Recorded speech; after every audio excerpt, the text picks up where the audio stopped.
Alright everyone, welcome to Survival Live. This is the second video, or live stream I guess I've done, of playing Survival Minecraft Live, and hopefully trying to teach everyone a little bit about the game, as I just enjoy it in a more relaxed fashion. And so, the first thing that we probably want to do is finish up this base. That's what we were doing the last time. I'm not going to go too big with it, I just want to have sort of like a nice temporary area. But basically, I think because this is sort of like a castle wall, having like those, I don't actually know what they're called, but sort of like those things that go up and down around the edge of the castle wall so that you can sort of shoot a bow behind them. I think I will make some of those. So the castle wall is brick, so I guess I'll want to make those out of brick. Of course, we'll save resources by using the stone cutter, and so I'm going to put those in the stone cutter. And I guess we'll just make all 36, as this is a fairly large wall. And I'm just going to go up here and place those down. So we'll probably start just about here maybe.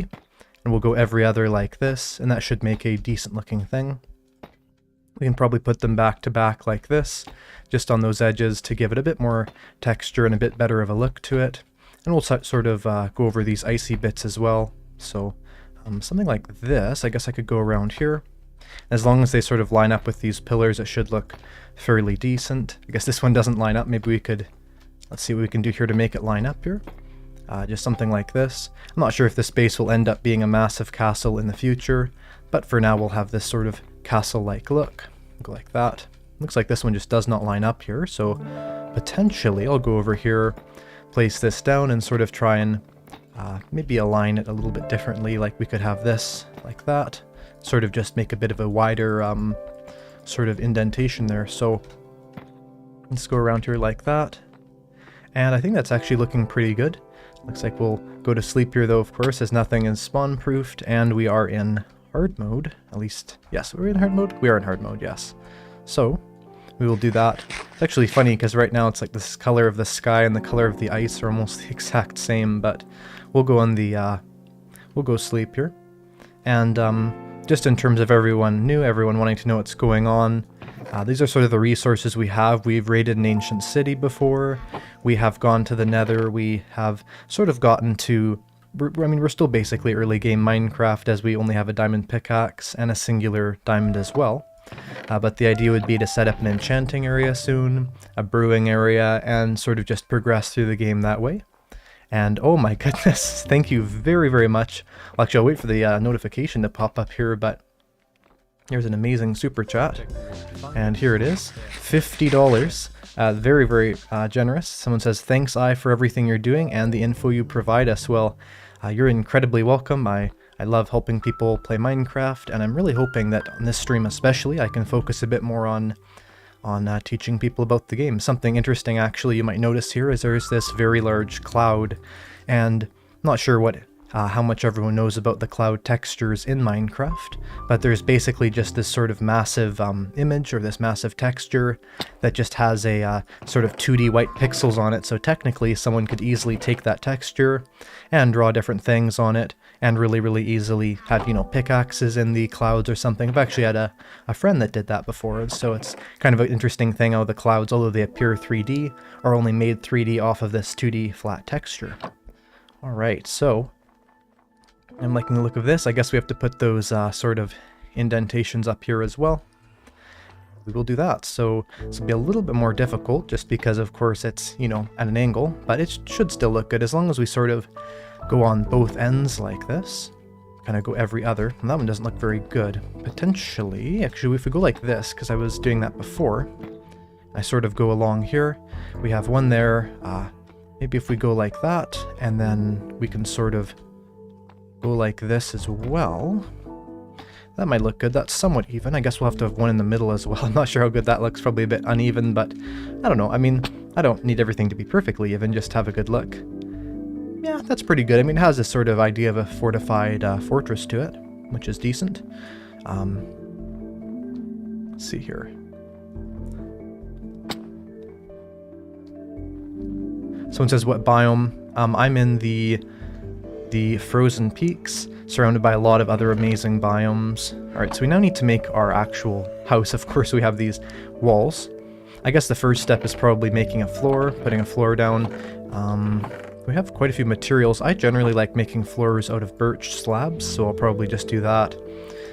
Probably most people here already know it, but a good thing to do if you're building a base is to make sure to do the floor out of slabs. I've seen a lot of players make the floors out of solid blocks, which nothing wrong with that. The thing is though, of course, slabs are half the price, and as well as that, the slabs of course give you more room underneath, so if you have like a little super small basement or whatever, or like a little crawl space, you can do that as well where you're just underneath those, which I think is a pretty cool thing.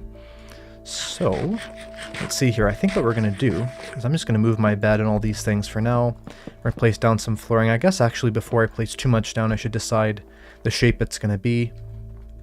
So we'll lay out that fairly easily here. Maybe just in some cobblestone or some other materials. Looks like we have a super chat for $2, and thank you very much to Jonathan Hall for that. I appreciate that a lot.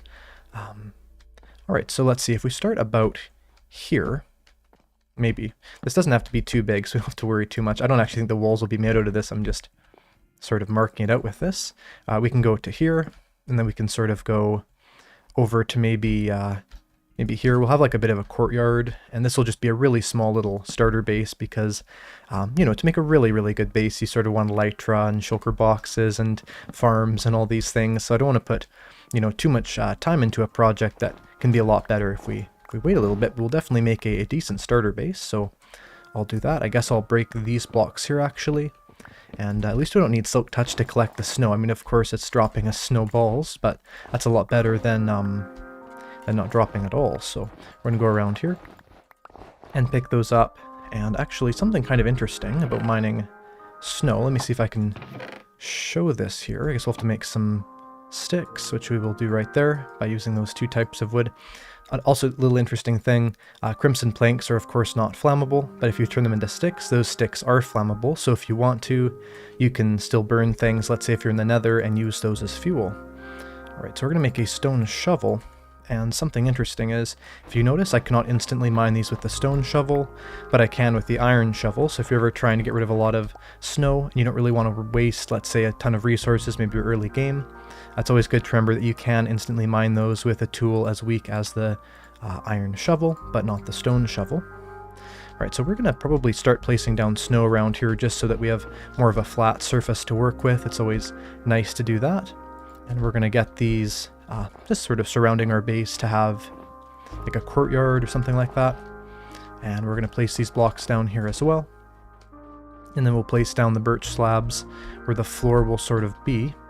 That's not where the floor will be over there, but that is somewhat near. So we're going to place these down over here. And we're just going to sort of outline this. I guess I will have the birch slabs underneath the main wall as well. Just because, why not, basically.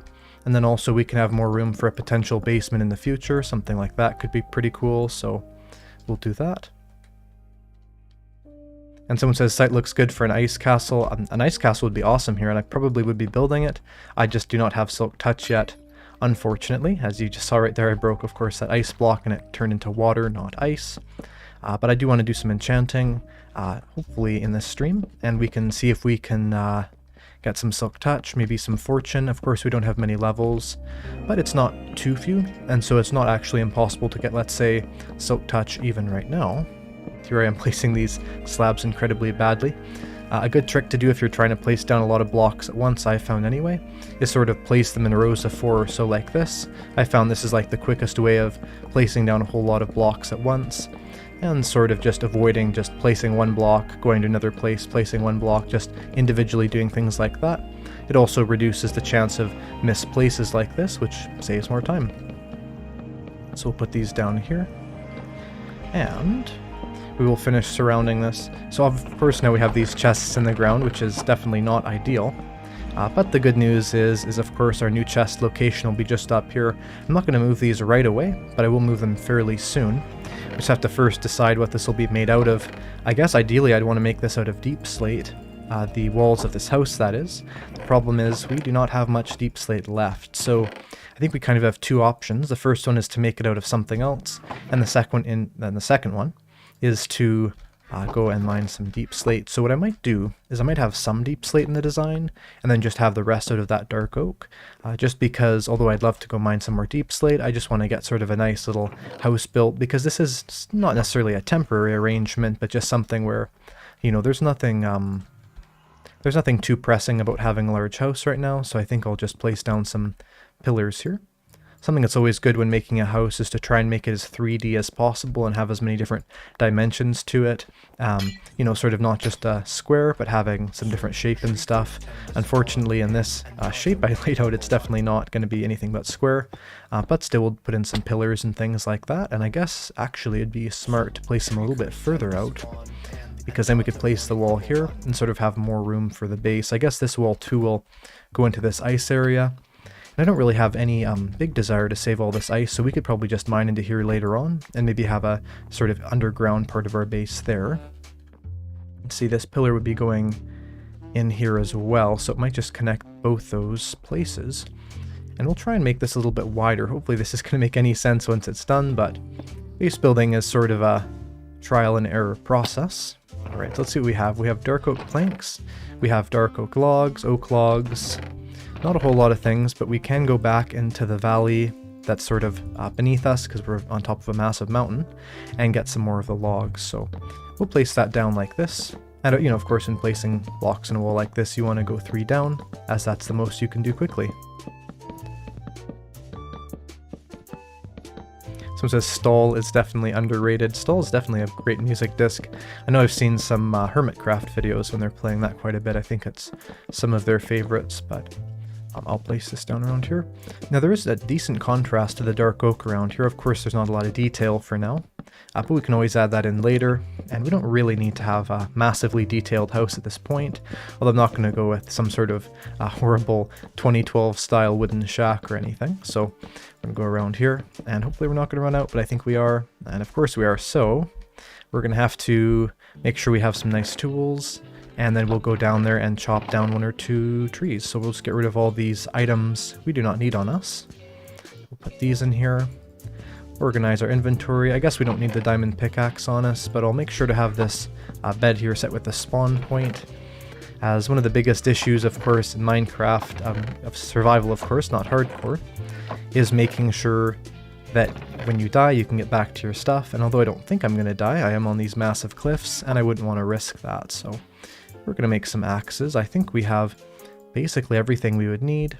Looks like it is becoming night though, so we'll sleep real quick, go down there and grab that. Someone says, I have a 2012 wooden shack, lol. And there's nothing wrong with building that sort of thing. And sometimes I'll do that as a first base as well. But I want to see if I can make this in some sort of a style, not just a big box. So, okay, it looks like we have the dark forest actually fairly close, so we can just grab a bit of that. I think eventually making at least a small tree farm up here would be good. Definitely a thing that should be done. As of course, you know, wood's like the most important item in the entire game, even more than diamonds and anything like that. It's funny because I think if I would have to decide between never being able to have diamonds or never being able to have wooden logs, things like that, I would definitely pick to never be able to have diamonds, as things like, you know, logs and wood and all the things you get from that just have so many crafted variants to it. And we don't have any shears to collect these leaves. I wish we did, because that would be a nice thing for decoration, but maybe we'll come back here later once we have some more iron, and we are just up there, so it shouldn't be too difficult. And if this amount of logs isn't enough, then we can probably come back down here and grab that to make sort of a cold looking hedge, as I'm sure the leaves up there will be sort of a minty green color, which is not a bad looking color actually. I found sometimes I'll, you know, dislike a certain biome because of its, you know, tree color, its leaf color, the plant colors. Things like mesa biomes and desert biomes can have these brown and ugly looking, you know, just very like wilted looking plants. But I think that you know, there's something nice too to having different styles of things. It definitely makes things be more realistic. So, you know, I don't know. I kind of like the look of the leaf and plant textures in every biome. So it says, what's my favorite biome? My favorite biome is probably the Mega Taiga, which there might actually be one around here. I have no idea, although I wouldn't doubt it, as I've often found Mega Taiga to be around the mountain biomes. my favorites, yeah, it's probably Mega Taiga, just because, I don't know, it reminds me a bit of what forests look like in real life.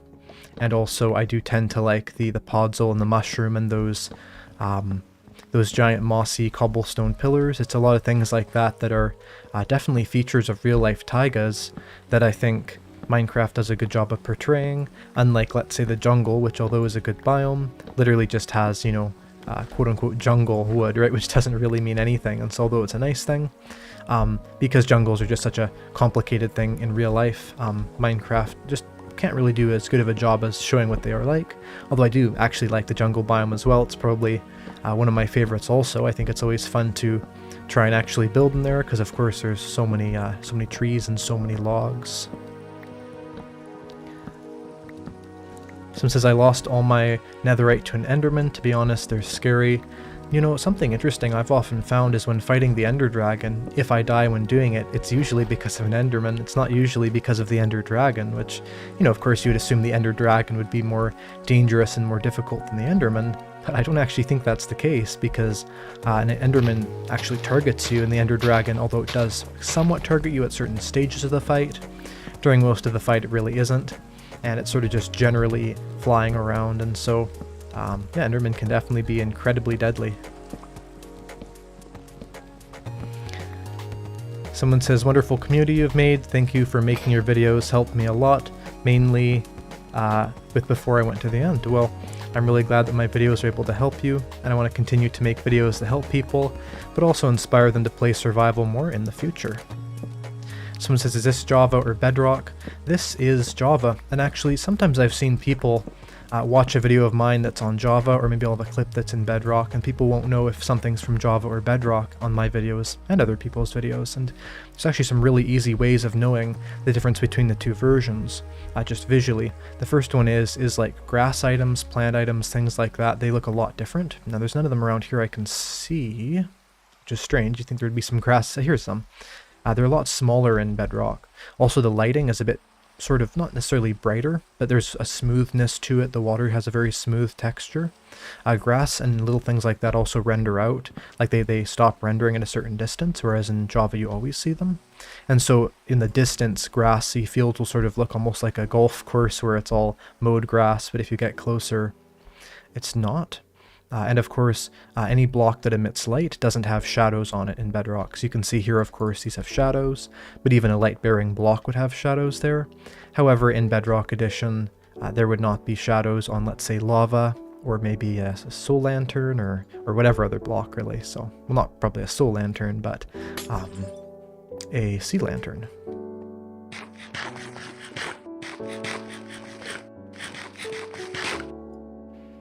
Let's see. Someone says, who's my favorite Minecraft YouTuber besides myself?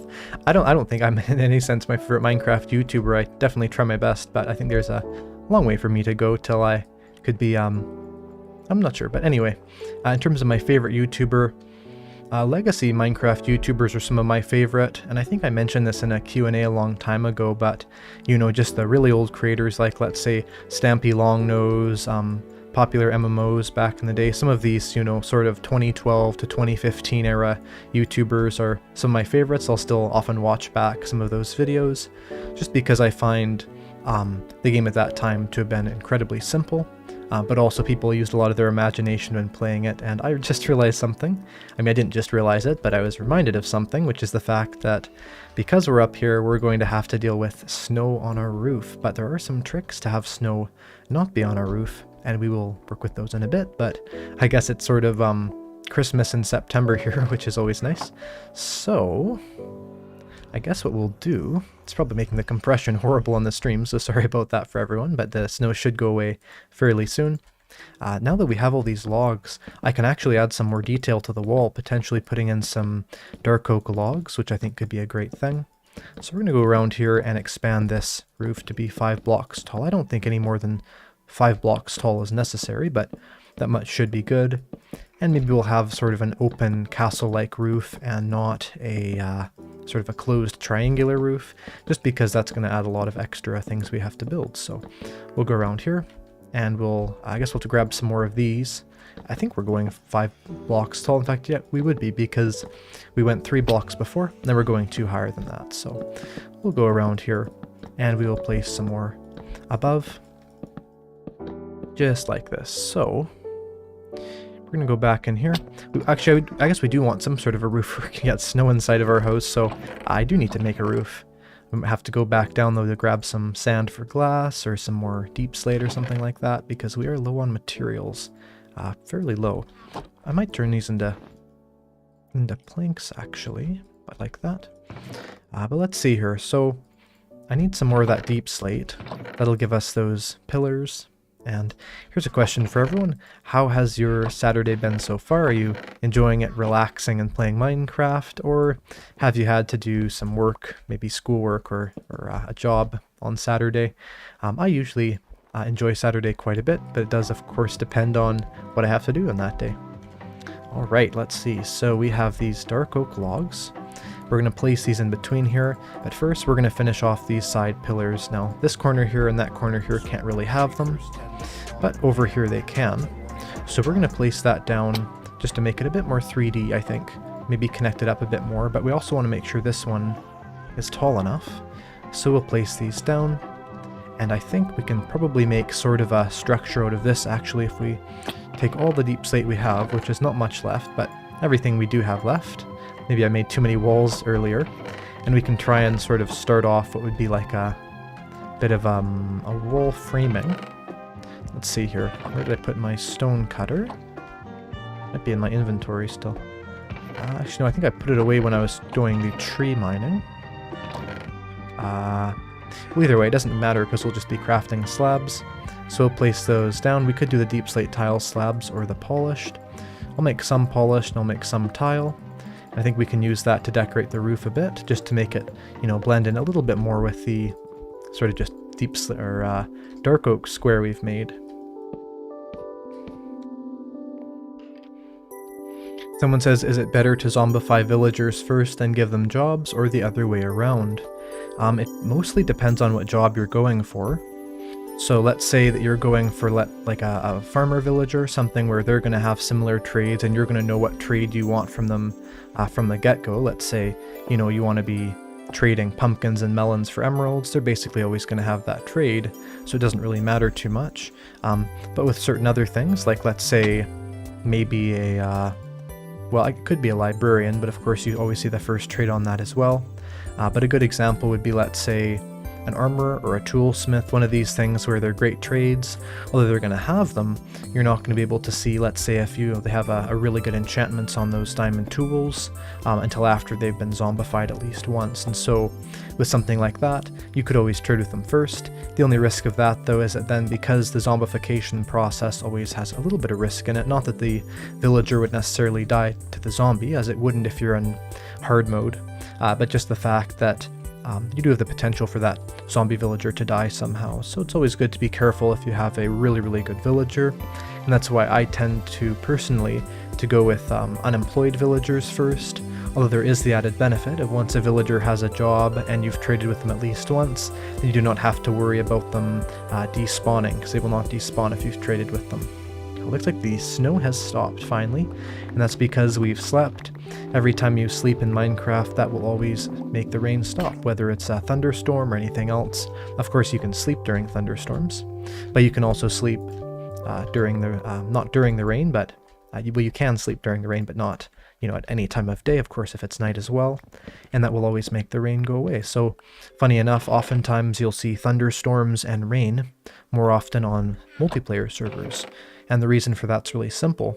It's because you don't have to. It's because a lot of players don't sleep, and because in certain multiplayer worlds, of course, there's so many players. If there's not multiplayer sleep, you will not have everyone sleeping, and so because of that, the rain timer doesn't really reset, and so you get more rain and more thunderstorms. Someone says, do I use a script for my videos? I don't really use a script for my videos. I do have like an outline where I have different facts laid out, different important things that I want to sort of express about the game. Let's say I might, you know, have the fact of, let's say that shulkers. The shulker pellets can make you levitate. Of course, that's not an unknown fact, but just for an example. And then I might have that written down, and I'll elaborate on that within the video itself. So mostly it's unscripted. The intro might be scripted. Well, the intro is always scripted, but yeah, I'd say my scripts may be like 2 paragraphs for the 20-minute video or whatever, so it's definitely not much. Let's see here. I need the dark oak logs here for some more detail on the side. That's actually looking pretty good. I don't really like what it looks like here where the snow just falls out there. Might have some more snow to put in there, and I have realized that unfortunately we're going to have to go and collect some more deep slate, because if we do not, then we cannot finish this. So I'm going to make these into snow blocks, and we're going to place these around here a little bit. And then I think we'll go back down maybe to where that ancient city is, or just to another place of the deep slate layer. And I will mine a whole bunch of deep slate there, maybe strip mine as well in combination.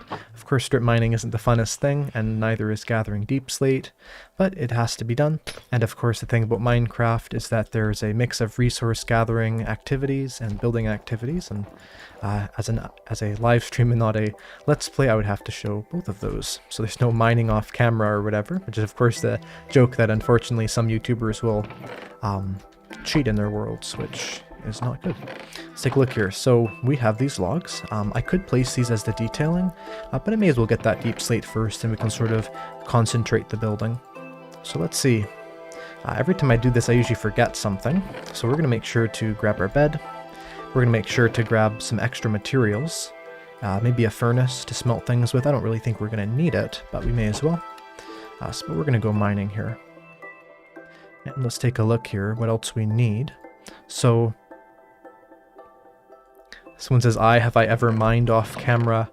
No, and I mean, if you actually watch some of my old Let's Plays, you'll notice sometimes I'll go mining and I'll get like 1 diamond, so definitely not, although, you know, for me I always think keeping the game as legitimate as possible is really, really important, whether or not it makes it be as exciting. You know, of course finding 50 diamonds when going mining is great, but that doesn't always happen, so let's take a look here. I'm going to make a second. Actually, maybe I won't. I'll take the diamond pickaxe. I'm not actually too worried about using that up somewhat. I'm not going to use it up too much, but I don't think it's going to matter if it gets mined down quite a bit. However, a lot of torches is important, a lot of coal, very important, so we're going to do that. Now, something I could do, this could make the mining process a lot more interesting, although it doesn't necessarily give us deep slate, is to actually collect some bone blocks and some moss blocks and go moss mining. And I would be doing that, except for the fact, of course, that we need the deep slate. So it's sort of a good mining method, but not a good deep slate collection method. So let's find some coal. We have 16 stacks here, or not 16, I wish we had 16 stacks. We have 16 pieces right there. We're going to grab all these items and turn those into planks. Now here's something sort of interesting. I made a community post poll a while ago, actually it wasn't that long ago, that was more or less asking people what their favorite Minecraft content was. And I'd done one of these quite a while ago, and I think about 75% of people said other types of content that were not sort of like the format that I make. But now the poll has changed, and about 65% say that they sort of, their favorite type of format is like list videos, facts, guides, things like that. And so I find that kind of interesting that the proportions changed quite a bit. Could of course be because of a lot of reasons. But I think that overall I do still want to experiment around with a bit of different types of content, definitely staying true to tutorials and guides and being a YouTuber that teaches people about Minecraft, but I think that there's a lot about the game that I haven't been able to cover yet that I want to be able to, so I have no idea why I put all those torches there. Actually, I do have an idea. It's because I wanted to get rid of the snow, but it's not that useful. Do we have any more coal? Probably not. It looks like the answer is no, so I might actually grab about every other of these torches just around here, and then we can go back into the mine, something like that maybe. I think that's good. We'll get enough food actually. I don't think we're super full on food. And I suppose once this wheat is all used up, we're going to have to make a food farm, which is definitely important, so we'll do that. Let's get 14 of those in there, 20 pieces of bread, put that wheat away, And a chest, actually. Some chests would be a good idea because I have a lot of stuff on me already. I do not want to lose that. We have our furnace. We have nothing to cook with, but I suppose I could bring maybe a stack of planks. Not the best fuel, but burning planks is actually not that bad of an idea. It's not super efficient, but it's not terrible at all. Of course, making charcoal can be good, but I think at this point we might not have to smelt many items, if any. So, besides that, we can of course craft these into other things. Let's take a look here. I think I will make some shears, actually. We might need those. And overall, it's looking fairly good. So we're going to go and mine, basically. We have our bed with us. We should have everything. So we're going to do that. Someone says top right coal. Let's take a look here. Top right. Oh, you're right. There it is. A stack of coal. Yes, that's perfect. Well, then what I'll do is I'll make some more torches, because that's a really important thing, especially since we will very likely be in the deep dark. This is a mountain biome. Everything underneath us should be deep dark. So I'll probably make 3 stacks, and then I will make half the coal go over here. And thank you to everyone in the stream for pointing that out. Make sure to keep that. And actually I'll combine these 2 pickaxes. Something interesting is that combining pickaxes adds a very small amount of extra free durability, so it's not the best, it's not the worst idea. In fact, it's a pretty good idea to combine your pickaxes. Alright, so I believe I remember the way to the deep dark area, and I think I have to go down here to where my base was, and then go, yeah, I think, yeah, it's definitely the first step is to go down here, and then I believe there is a cave entrance that will have that. Oh my goodness. Oh no. Oh no. That's not good at all. Okay, I probably should not have been looking at the chat right then. The good news is I know where my stuff is, I think. Well, this definitely made this stream be a lot more interesting. Definitely. Yeah. Rest in peace, Eyecraftmc Life #1. That's why we're in survival, not hardcore. But that is the first time I've died on here, which I think is pretty good. I guess I can go into things to do when you die, so something really important to be aware of when you die is the fact that you have 5 minutes to get your items. But that's not, let's say, 5 minutes from right now. That's only 5 minutes from when the items are loaded in. Now, thankfully, I have a fairly good knowledge of what's going on. Something I could make sure is that my simulation distance is all the way down. That could potentially help. I don't actually know if that determines item loading, but I think it would. So we're going to travel this way.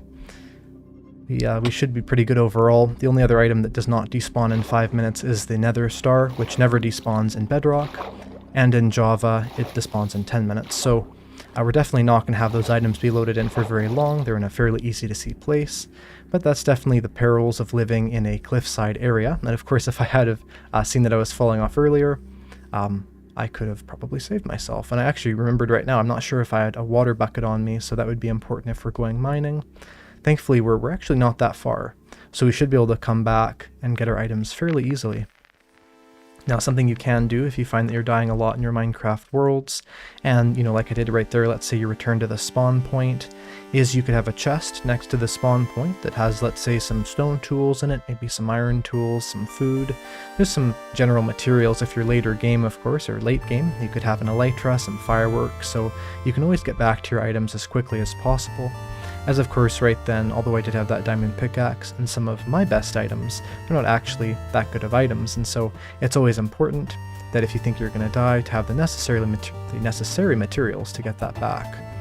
Right, so I'm fairly certain we're going through here. It's definitely going to turn to night, so this is going to be super interesting either way. I'm not sure if the best idea would have been to craft some things when I was back there. Could have been, potentially, but I'm honestly not sure. If I see a mob to kill, I will do that, as I need some food, although I will not do the chickens, as the thing about chicken is that you can get poisoned from that. You cannot get poisoned from raw beef in Minecraft, not in real life. In real life, of course, raw meat of any kind can poison you. Someone says, I dare you to get a, someone says, I dare you to get a goat horn from the peaks. Let's take a look here. We're going to make the oak planks. We're going to make this. We're going to make any sheep around? No, this is going to get very interesting. Oh boy. Alright, we're going to make a pickaxe real quick. We shouldn't be within render distance of those things, but if we are, it doesn't matter. We definitely need some food. Something important is always to make sure to craft your first materials out of stone, and these are not my first ones. If anyone's new to the stream, by the way, I just died, so we're going to try and get our stuff back, as we should actually be okay. So we're going to go back up here. The only thing that might be an issue is that it's turned to night, but again, we're not actually still that close to our stuff, so I don't think it's going to despawn. We shouldn't have much of an issue, so we're just going to turn this into all the necessary things and get back there. Yeah, I can't really think of anything else we could do necessarily. We need to go get that cow, if I can find it. It's funny, I found that although passive mobs are not any less frequent at night, I have often found that I can't find them as easily when it's nighttime, so not sure if that's just coincidence or not, probably. And we will unfortunately have to be eating this raw food, so we're going to go as quickly as possible, as I know we definitely are fairly close to where we died. We've not been in this world for very long, and an interesting mechanic that a lot of people don't know about, and I don't think it's actually in Bedrock, but I might be wrong on this, is local difficulty. Now, local difficulty determines a lot of things, and the biggest one is more or less how many mobs spawn and how dangerous of mobs they are. So because we haven't been in this world for very long, the local difficulty isn't very high. There shouldn't be very many mobs, but of course losing all our items is really bad, so we're going to try and get back and grab those as quickly as possible. Looks like we have 2 super chats. Let me just quickly read those. I'm just going to pause here so make sure our items do not despawn. The first one is for, actually what I'll do, here I'll put this up.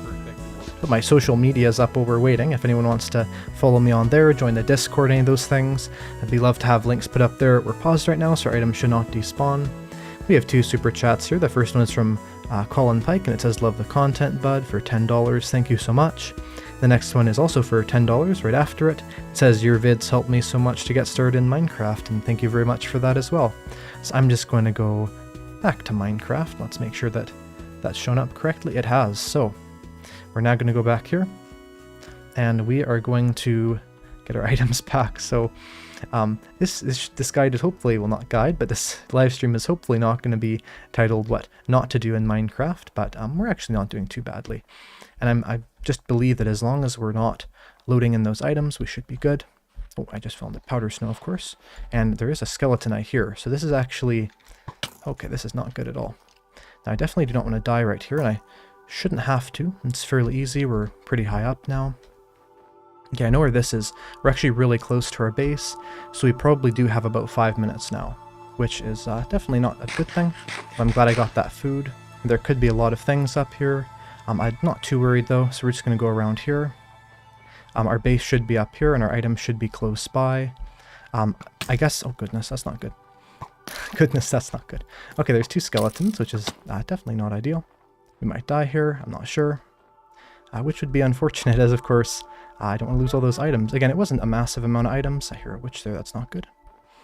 But I think we're pretty close to our base, so we should be okay. We're going to go the other side of this mountain, and that should be where our base is. So let's take a look here. Someone says, "I thought the skeleton was in my game." I guess that's the perils of playing Minecraft and watching a stream at the same time.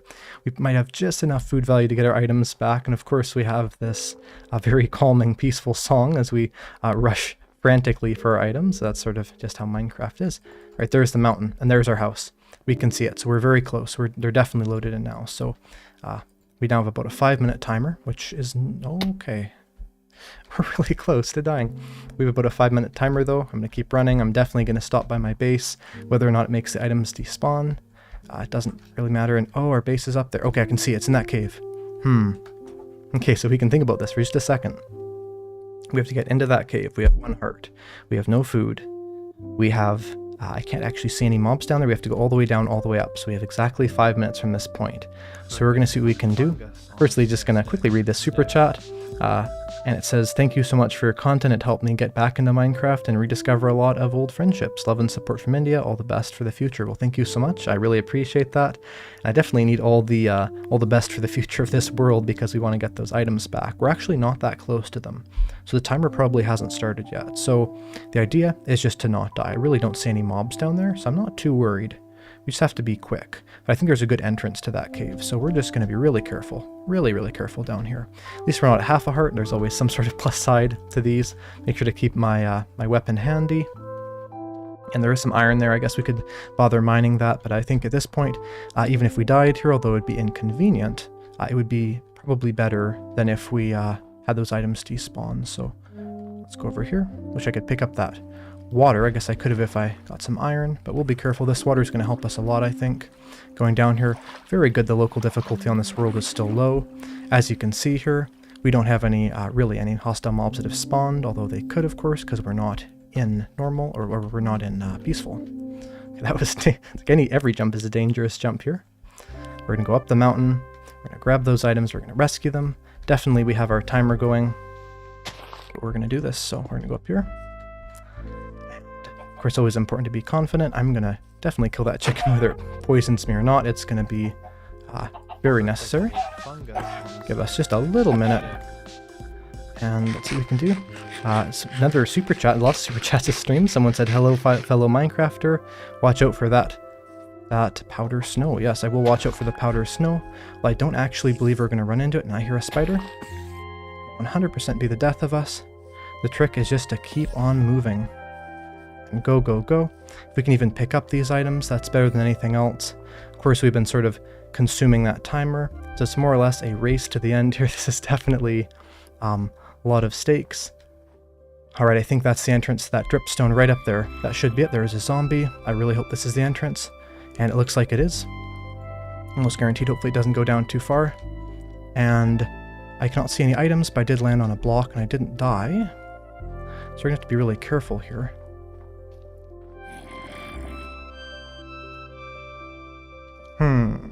Let's see here. This zombie could definitely kill me. See if I can knock it into the mine there. There we go. So, let's think here. Not sure exactly where they are. There's a show hitboxes. That's smart. Okay. So I don't actually know if this is the thing I fell down either. Unfortunately, someone says they're gone. I don't think they could actually be gone. It's not been long enough. And I'm not sure if it was this cave because I landed into there. Someone says to jump into the water. I would, but I see there's a lot of mobs there. So it's not been loaded in for 5 minutes. They're either here or they're somewhere else. And we are right below our base. Can we see our base up there? I can't. Well, so there's two things I could do. I could either run back to my base, which probably isn't the best idea, or I could jump back down into here. The most we're actually going to lose is we're going to lose our bed and a diamond pickaxe, and the rest of that isn't super important. So we basically... Someone says it's not that cave. I think you're actually right. So probably the best idea is just to run as fast as possible. We probably still have 3 or 4 minutes on that timer. Because my base is up there. But I think, yeah, someone says the other one on the other side. I think you're actually 100% correct. So we're just going to grab these. We're going to see if we can pile up here in time. I think that's 100% correct. So we're just going to keep on running. I didn't actually waste too much time. I know my base is up here. So if we can be lucky, there's the walls. We're so close. And we're going to do that. And we're going to just get the one on the other side. And we're going to quickly grab a little bit of food. That's literally the only thing. I guess I'll grab a water bucket as well. That's it. We're just going to pile up over the wall here because it does not matter at this stage. Our items are definitely loaded in no matter what. And there's a creeper in here. Of course there is. So we're just going to go in here, lock ourselves up real quick. See, we can do food. We have armor. Get that on. See, food. Melon slices, it's not good. Quickly make some bread. Probably shouldn't even be taking this long, but doesn't really matter. Where's a water bucket? Water bucket. And iron. Do we have any iron? I don't see any. I don't see a water bucket either. It's just not good. Let's see.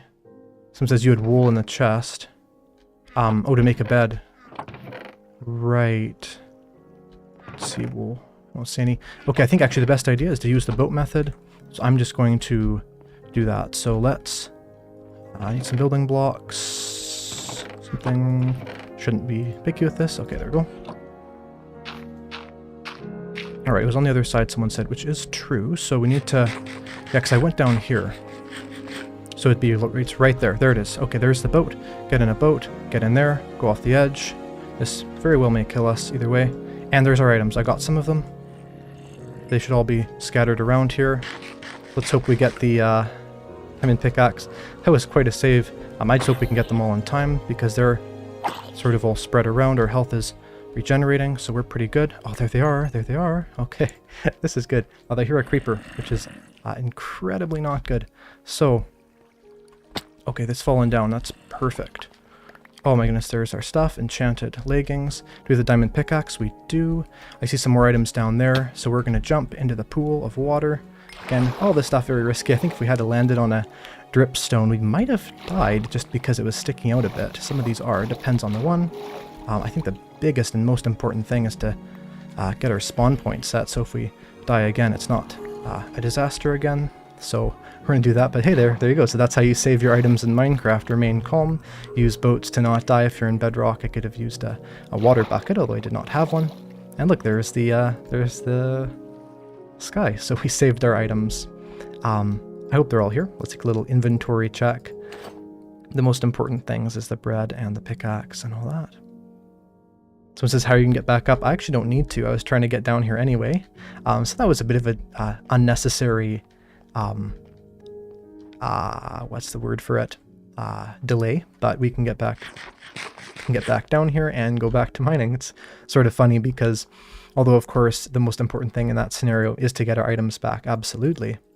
Once we have them back, we can just go back to our normal business.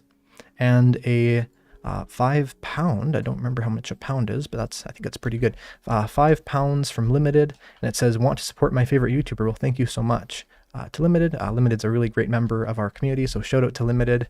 Has been a part of it for a very long time, I think since October of 2021, something like that, I believe. And so thank you very much to Limited.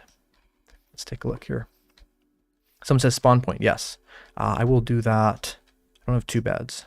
I won't do that quite yet, but what I will do is I will go down here and we will get that mine going, and then we'll get a spawn point outside of it. And of course, because we have our bed in our hand, we can actually set that spawn point quickly. So this is the one cave. This one may go down. This one I think is the one. There's 2 caves on either end of this. One of them doesn't really go down anywhere. One of them goes down to where the warden is. And I think this is not the one that goes down to where the warden is and the ancient city and all that. Let's take a look here. Someone says, what texture are you using? I'm using the just the default texture update textures 1.14 plus, just the ones by Japa, I guess. But of course, it's what everyone has when they play Minecraft. So yeah, I'm using the standard textures. Okay, this is definitely the place to the deep dark. It's kind of hard to see, but there is an ancient city all the way down there. You can see a little bit of the skulk on the corner there. Very, very little bit. And so, we're going to have to jump down there and get it. And someone says, go kill some sheep for a bed. Well, I already have a bed. So what I'm going to probably do is I'm either going to go down there and set my spawn point down there, or I'm going to set it up here. I'm not too worried, actually, because we have a water path, and there's actually no hostile mobs that spawn the deep dark, so we're just going to go down here. And then we're just going to sort of navigate our way down. But I'll keep this bed in hand, just in case if we do start to die, we can set that spawn point safely and easily. Actually, I did not mean to put that there, but we'll break that and grab that bed before it falls in the lava. We'll go back down here, and we will make our way down. So the point of this is not to raid the deep dark, although I'd love to. And be very careful here. But the point of this is simply to get some diamonds and, well, actually some deep slate for building our house. But of course diamonds as well, as we really don't have many. So see a suspicious glow squid through here. That's funny. Just sitting there. We may as well get it. There we go. We got some glowing sacks. This might actually be an easy way of getting down. Doesn't look like it. Alright, we'll go over here. And we will continue to make our way. Now I'm somewhat feeling like setting my spawn point, but again, do not have a good way of getting down otherwise. And we have a super chat for IDR 16,000. So if someone wants to tell me in the chat what IDR is from, what country that's the currency of, I'd be very interested to know. But thank you very much for that. I think it's a sticker, I believe. There's some heart symbols there, so thank you very much for that. I very much appreciate it. The support is great, as it makes these live streams really be worthwhile. They're worthwhile for sure in terms of helping people play the game, but live streams do tend to not do as well as my standard videos, and I want to make what does the best for my channel, and so the super chats are a great way of supporting the stream. So let's go down here. Alright. And we'll go like this. And I'm actually really happy I got my items back. I've fact, I have an idea. We're gonna go down here. I should definitely make like an actual staircase down here, considering I have like my strip mine and everything. That would be a good idea. So we'll do that soonish, but not quite yet. Let's be really risky and jump down here. There we go. It's actually not that risky. There's a shrieker right there, which is always fun to see. But let's get our spawn point set. We did say we would do that, and it's definitely the best idea.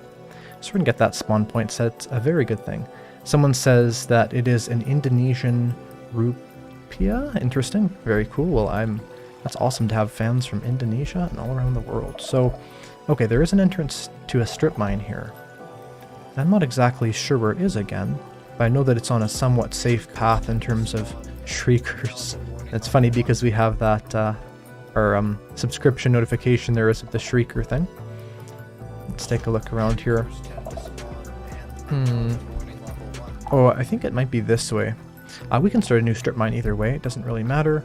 We just do not want to set off any shriekers, so I might just place a torch here and then slowly crawl past that shrieker, and we should be fairly good.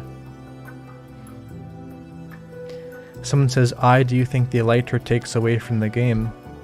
I think the elytra takes away and adds to the game. I think there's a lot that it does take away in terms of it makes the distance that you're traveling always be smaller, which is a good thing in a sense, but of course also it makes the Minecraft world seem smaller and less important, which it sort of is made by the elytra. But of course there's also a lot of good with the elytra. Being able to quickly travel also helps people enjoy the big picture of what Minecraft is more and all that. Now, the last time I was here I got lost, and I'm not going to have that happen again, so I'm going to make an actual strip mining setup.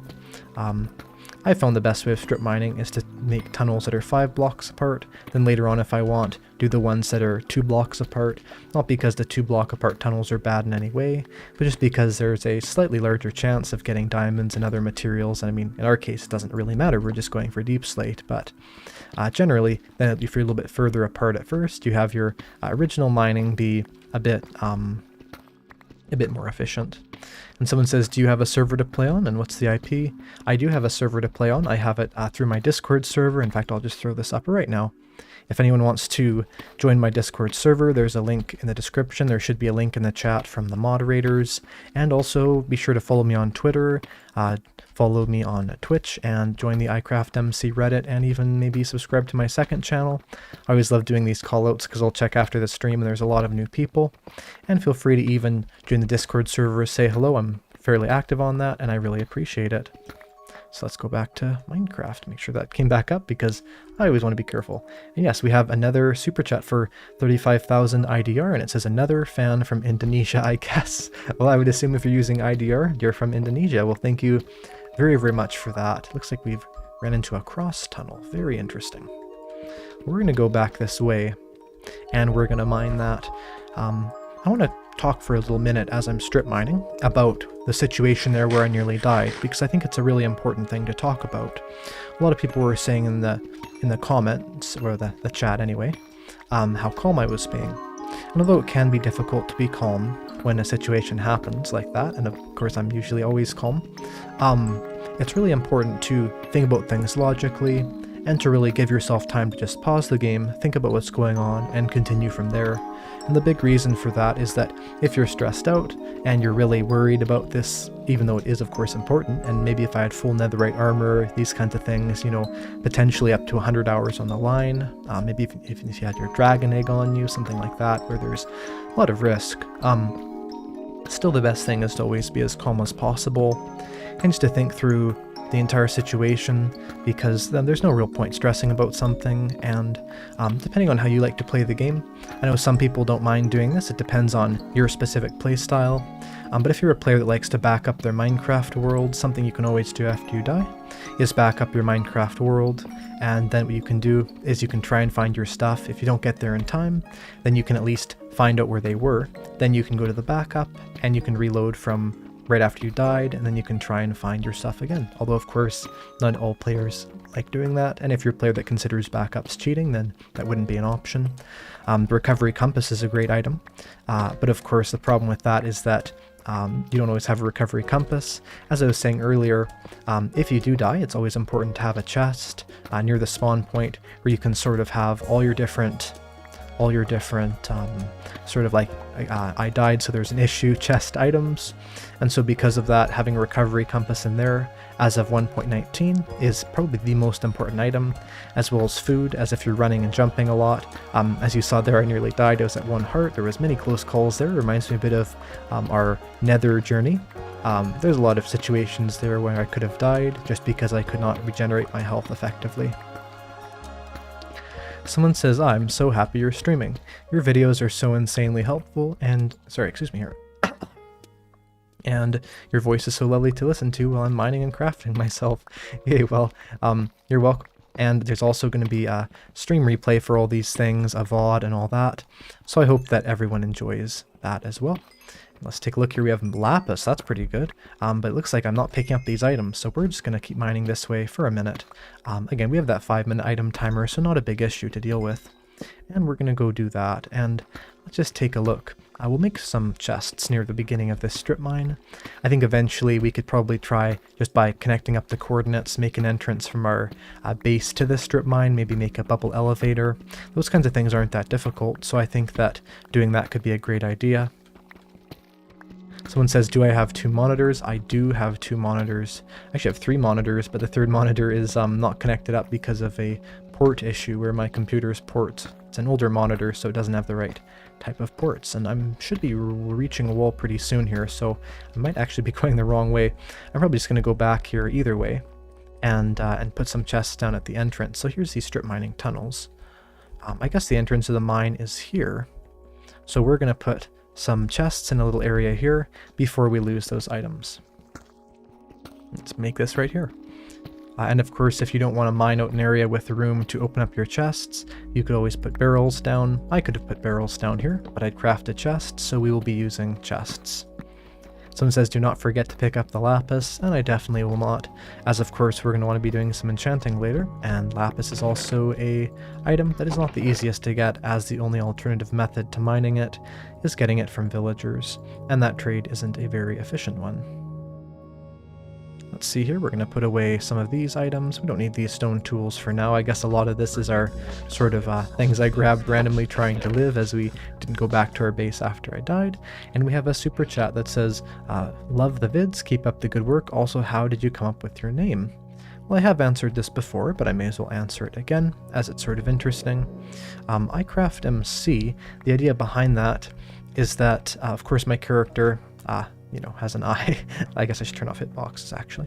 But my character has, of course, a big prominent eye, which is sort of like its main feature. And I'd made this skin before I had made my channel, and before I'd even thought of making YouTube videos seriously at all.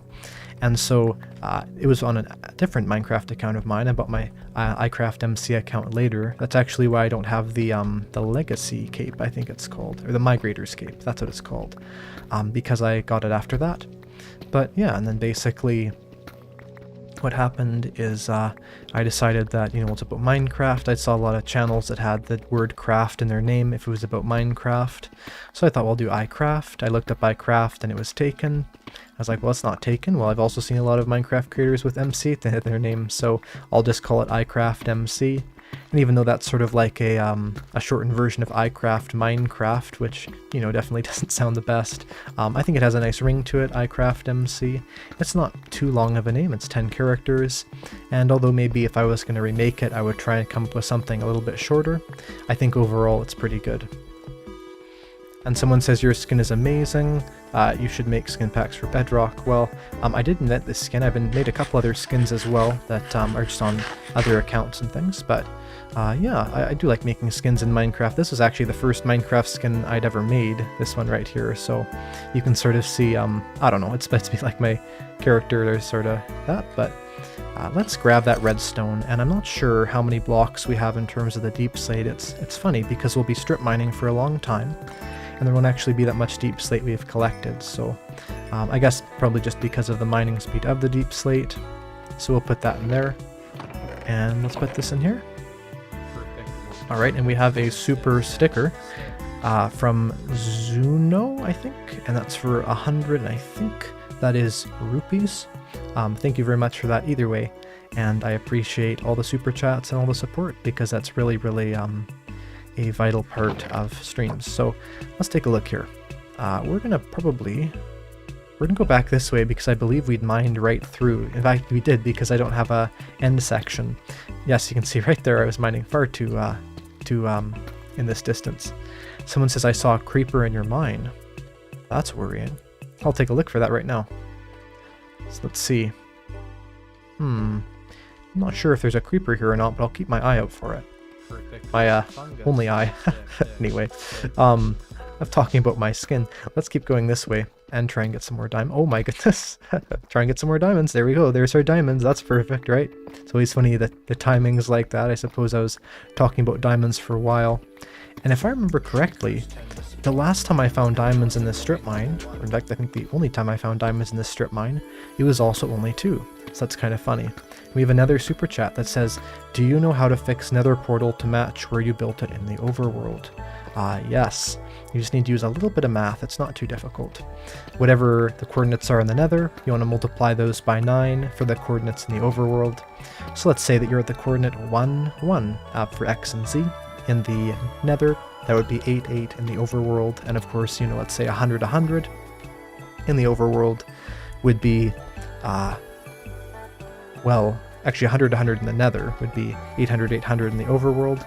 So let's say you build a portal at 64, 64 in the overworld, then you just want to reduce that by 8, which would mean it would be 8, 8 in the nether. You'd want to put that, and the nether portals will link up to what's ever closest.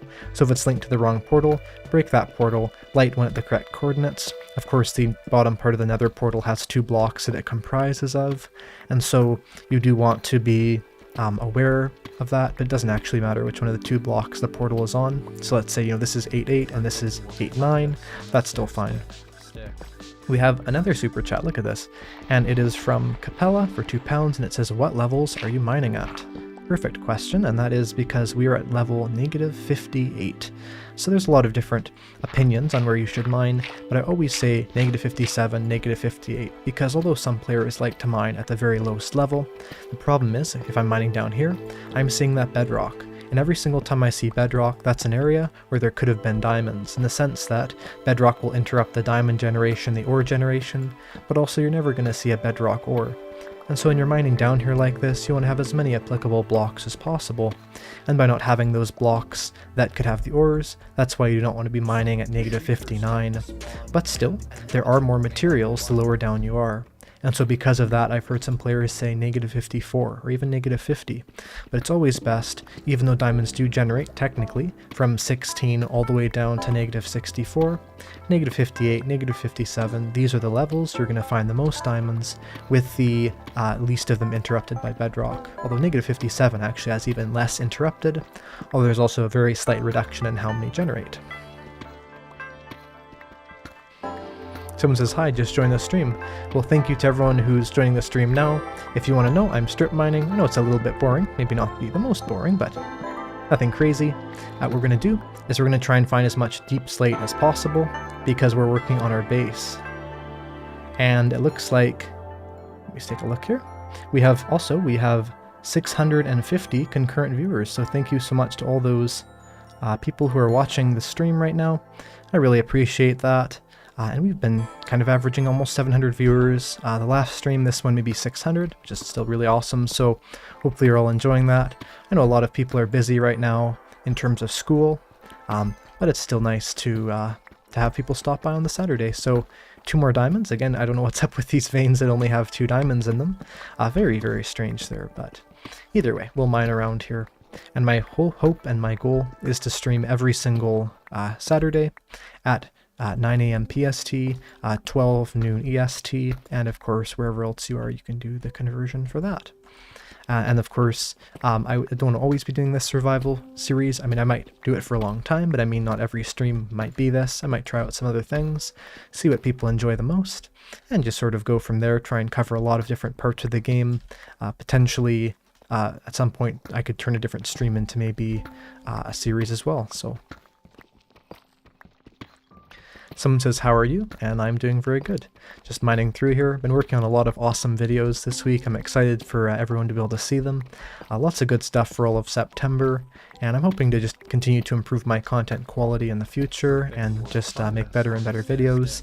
And I think these videos are going to cover some really important topics that I haven't talked about yet, especially in terms of farming some specific items. So you'll find out what I mean by that when those videos come out. And we have another super chat, and it says, have you ever rage quit? I used to as a newbie.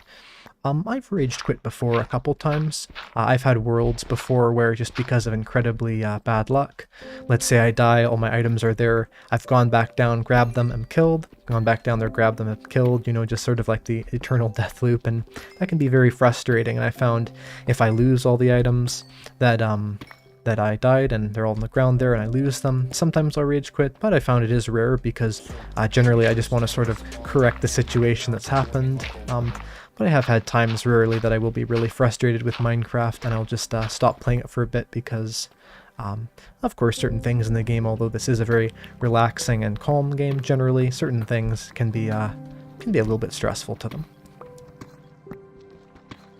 Someone says, Eyecraft, you have one of the best Minecraft channels I've ever seen. You make really entertaining content. Well, thank you so much. I definitely try my best. It's been a pretty wild ride this last year. I mean, to think that just 1 year ago I had maybe just slightly over 1,000 subscribers. I'd never even made a Minecraft guide before. I was doing just random Let's Plays, basically. I'd made some sort of tutorials, but nothing really big. And we have CRC 2500 that says, can you make a video about ocean ruins? Love from Costa Rica. Well, I have had an idea for a long time. A video that talks about oceans, ocean ruins, shipwrecks, dolphins, these sort of topics. So I think you will see something about that within the next month or so. And here's actually a little question for everyone. I'm just going to put up a poll because I haven't done these yet. We'll see what everyone thinks of these polls. The question is, are you excited? Let's see if I can type this. Are you excited about Minecraft 1.20? And I'm actually really excited about Minecraft 1.20, but I'm interested to see what everyone else thinks about Minecraft 1.20. Of course, we don't know what it is. We have Minecon coming up the 15th of October. That's pretty soon. So I'm excited to see what happens with that. And we're going to get the results. There should be a poll there. It looks like yes is at 94%. That's a lot of yes, which is awesome. Yeah, I think that we've hit a sensor. We'll go this way. But I think that 1.20 is going to be a really good update, and I'm excited for it because, you know, I feel like all the possible things that they could update are things that I really agree with them updating. Of course, you know, I'm not always happy with every single update fully. But I found that because the reasonable things that they're probably going to be updating, so either let's say a PvP update or an end update, maybe a, you know, archaeology sort of update, maybe an update adding the biomes they haven't yet, although I don't think so because that's sort of what the wild update was supposed to be, although it didn't turn out like that. But I think one of those things is probably 90% chance, so I'm excited for any of those possibilities, and it'll be really cool to see what happens.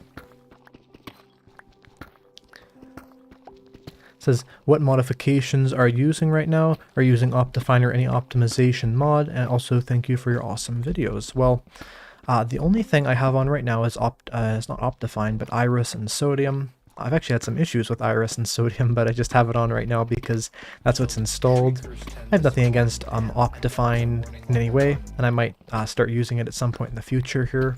But it was just when 1.19 first came out, the Iris and Sodium had come out before Optifine had, and so I just installed it then and never changed it.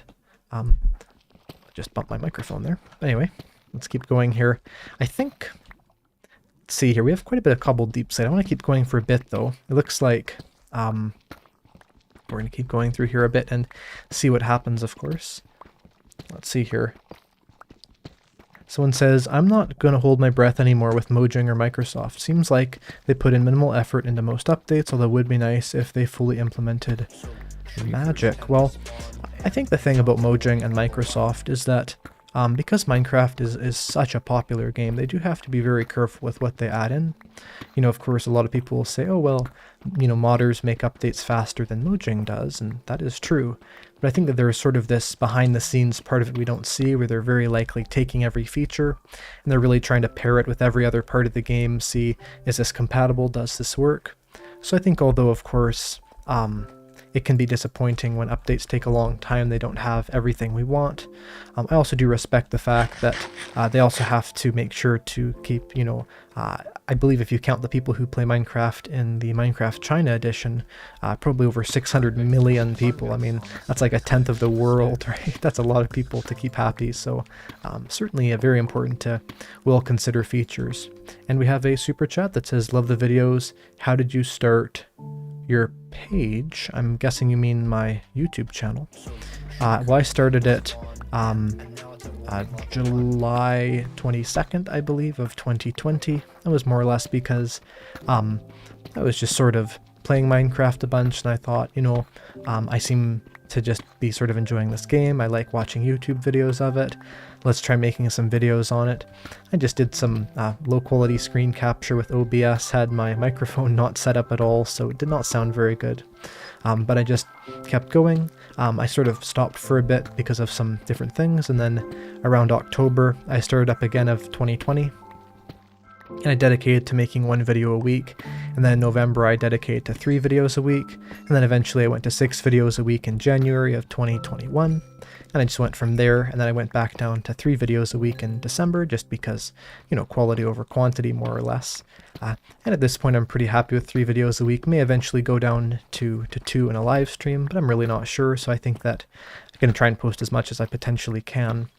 And yeah, that's basically how I started it, and I just kept doing it, as although I basically had no success for the first 300 videos I made, after that things just went crazy. So I don't know about you, I think we've probably mined enough. I don't want to have this entire stream be Eyecraftmc strip mining, because that's not very interesting. So we're going to go back here, and we're not going to get lost this time. I will promise myself that, because I did last time, it was just really ridiculous. So let's see what we can do. There's that redstone, that's there to help me not get lost. So we're going to go this way, and we're going to do a little bit of something interesting. We might raid 1 or 2 ancient city chests, just because we're here, and we may as well, as of course our warning level is quite low. So let's just get rid of all the items we don't need right now. I'm not too bothered about keeping, let's say, that redstone. And just gonna get a little drink of water here.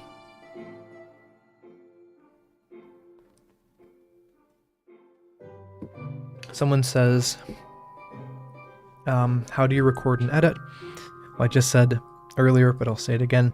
I record with OBS Studio. I'm streaming right now with Streamlabs just because they have sort of a better streaming setup, but they're very, very similar programs, and they're sort of based on the same code, so that's really similar. But and I edit on Premiere Pro. I used to edit on this program called Filmora, and I edit on Premiere Pro now just because of multiple audio track option, basically. And I think I'll bring the shears, and the rest of that honestly can stay there, although because we'll be raiding the ancient city a bit, I think I'll just keep a couple of these items in here actually for now. We'll just do a quick little raid. I will bring these shears so we can quickly collect a bit of wool, but let's do a bit of something interesting. Let's try raiding that ancient city a bit. Anything that has a shrieker nearby likely has not been raided, so I likely have not raided over here because we can see that shrieker. Let's see. Something interesting I would... Why did I get a signal? Not sure.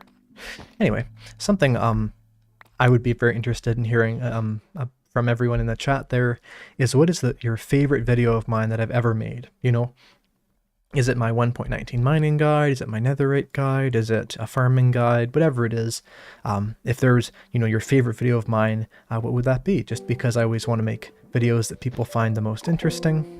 And yeah, I'd be interested to hear what people like the most. Someone said all of them. Well, I do appreciate that.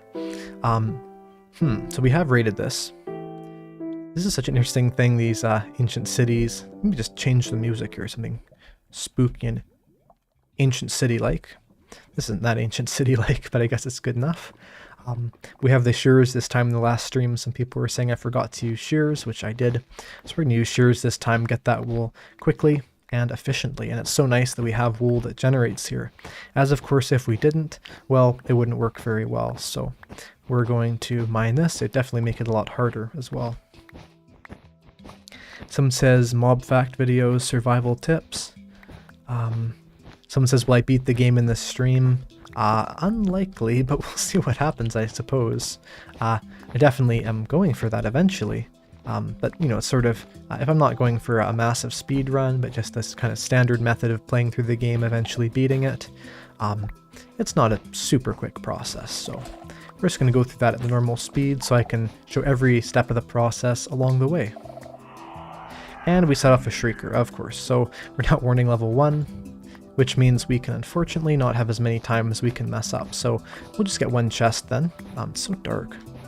Which I guess makes sense, it's the deep dark, it's definitely in the name, but either way, what I'm going to do, literally the subscriber notification said it's at warning level 1, which is true, so we're going to go this way. There is some lapis in the ground there, but I don't want to set off that Shrieker up there, so we're not going to mine it. But let's try and find 1 or 2 chests that should be around here. It shouldn't be too difficult, although it might be hard to see, so I'll risk it all and put a torch every once in a while. There's the place we just were, and there's our strip mine, so we're going to want to go to the other side of it. Someone says, I think they like most of your videos. Someone says they like everything about pandas. Yeah, I like making the mob-related videos. There's something interesting, actually, I was talking about with someone a while ago, is that there's not a lot of mobs in Minecraft. I mean, there's definitely a decent number. But if you compare it to the number of blocks, I mean over 1,000 blocks and items, this kind of thing, you know, in terms of mobs, there's under 100 different, you know, main varieties of mobs, which isn't very many, and so it's interesting how, you know, mobs are a central part of the game. I mean, generally when I'm making a facts video, I try and have lots of mob facts in there, but it's actually not as, there's not as many varieties of them as there's, let's say, blocks by maybe 20 times, so it's quite an interesting difference there. Let's see. Someone says favorite biome. I already mentioned this earlier, but my favorite, oh no, it's my favorite biome / world generation mod. Well, I haven't played many mods, so I couldn't give a very good answer to that, but let's go through here. I don't actually see any Shriekers, so we might risk it all, although I don't think I will. Because I could run a little bit. Don't want to be too risky though. Of course, we want to be able to get at least 1 chest. I'm not going to be too careful, but just 1 chest out of here could be a fun thing to do. Raiding the ancient city is always great. And aha, this looks like a unrated area. If you're ever looking for chests in the ancient city, look for a small square ruin, often with cobbled deep slate, as you can see right here. So it's really important to look out for those. As you can see, I've just found one, and that looks like I've already raided it, because there's some wool, but very much still. We'll look around here, try and find some more. We've certainly not raided all of this. I've not been into this area of the deep dark at all, so we'll just keep going this way. We might even be able to get multiple chests, depending on how quick we can be. I think once I've raided them, I'll just run out of the deep dark as fast as possible. But we'll see if I want to be that risky or not. Someone says a notch apple in the next chest, calling it. Well, we'll find out. It's not a low chance at all, so you might be correct. We even have a verified YouTuber in here, which is pretty cool, so we'll go through here. Okay, so, not seeing any of those ruins. Actually, that might be one right there. There's the wool room. We could collect some wool there for our build. In fact, now that I think about it, and I should have thought about this earlier, one of the major pieces of loot in the deep dark is the wool. You know, it sounds a bit silly, but wool cannot be always the easiest thing to get early game. Having that much wool is kind of nice. So we're just going to put some, just be a little bit more careful there. That's not going to help us too much, but we'll try and be careful. What I will do, just even though it's a little bit dangerous, is I'm going to put a couple torches up here. It was definitely dangerous. Let's hope this doesn't cause anything to spawn. I'm just going to break a lot of this wool because we don't have any wool, and as you saw earlier, I only have 1 bed. These are some nice wool colors, so not only could they help us build our base, but they're just going to be a useful resource for even, let's say, netherite mining in the future. Someone says wool farms are fairly easy to build. That is true, but let's say the position I am right now on top of a mountain. The problem is that just getting the 2 sheep up there could cause a lot of effort.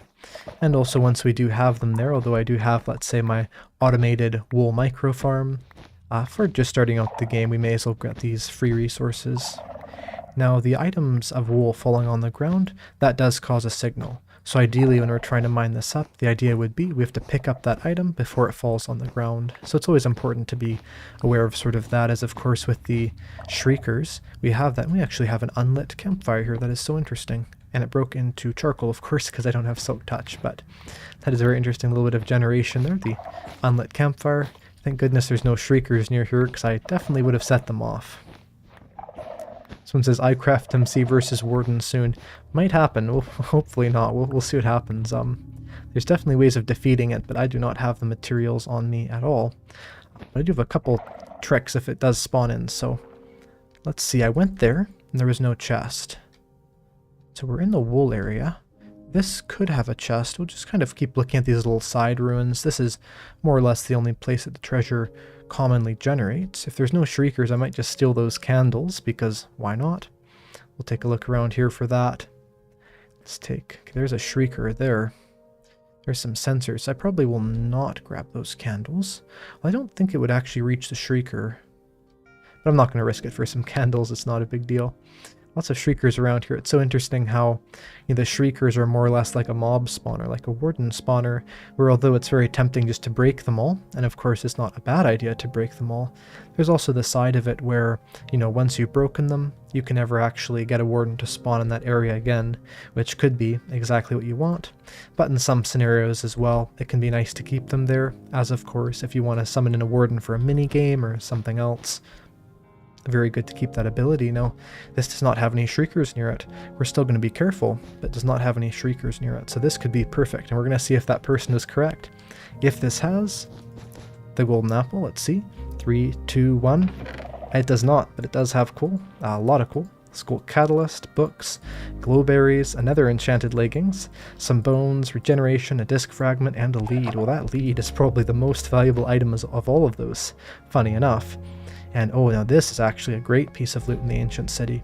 Something that's very often overlooked, probably the best piece of loot overlooked in the ancient city, and that is these skeleton skulls that can very rarely summon in here. It's very difficult to get a mob skull any other way. But to get this skeleton skull is awesome. I mean, normally we would have to basically have a channeling trident or a lightning rod set up. We would then have to get a charged creeper. Once we have that charged creeper, we would of course then have it kill a skeleton, but that whole process is very difficult, very dangerous. Being able to instantly get a skeleton skull is definitely a good benefit. So we're going to go around here around the shriekers, tiptoe around the sensors of course and all that. But we're definitely in an area I have not raided yet, so that's good. Now these towers do have loot in them. Sorry to everyone in the stream if they can't really see anything, but I will put up a torch once we're up here as well. Let's see, we'll go over here. Someone says, first I set off the warden, I dug into the ground, closed it off and lost everything, couldn't find the stuff, I went back. Yeah, the warden can definitely be very deadly, and especially with the, there's a lot of approaches that are difficult to use to defeat the warden. Okay, I did see a sensor, but I don't think there's a shrieker that would have gone off. There is the central area. We could look at the redstone room for fun, though it's a bit of a risk, but we may as well. So we'll take a look in the chest. And yeah, I guess that's not causing a shrieker to go off. We'll be fine. So we're going to look in the chest in just a second here. Let's see what happens. And go. Okay, 2 diamond horse armor. We already have a lot of diamond horse armor, so I'm not actually sure if I'll take that. Swift Sneak 3 book. I mean, that's awesome. We don't need 3 carpets. That's definitely not as valuable.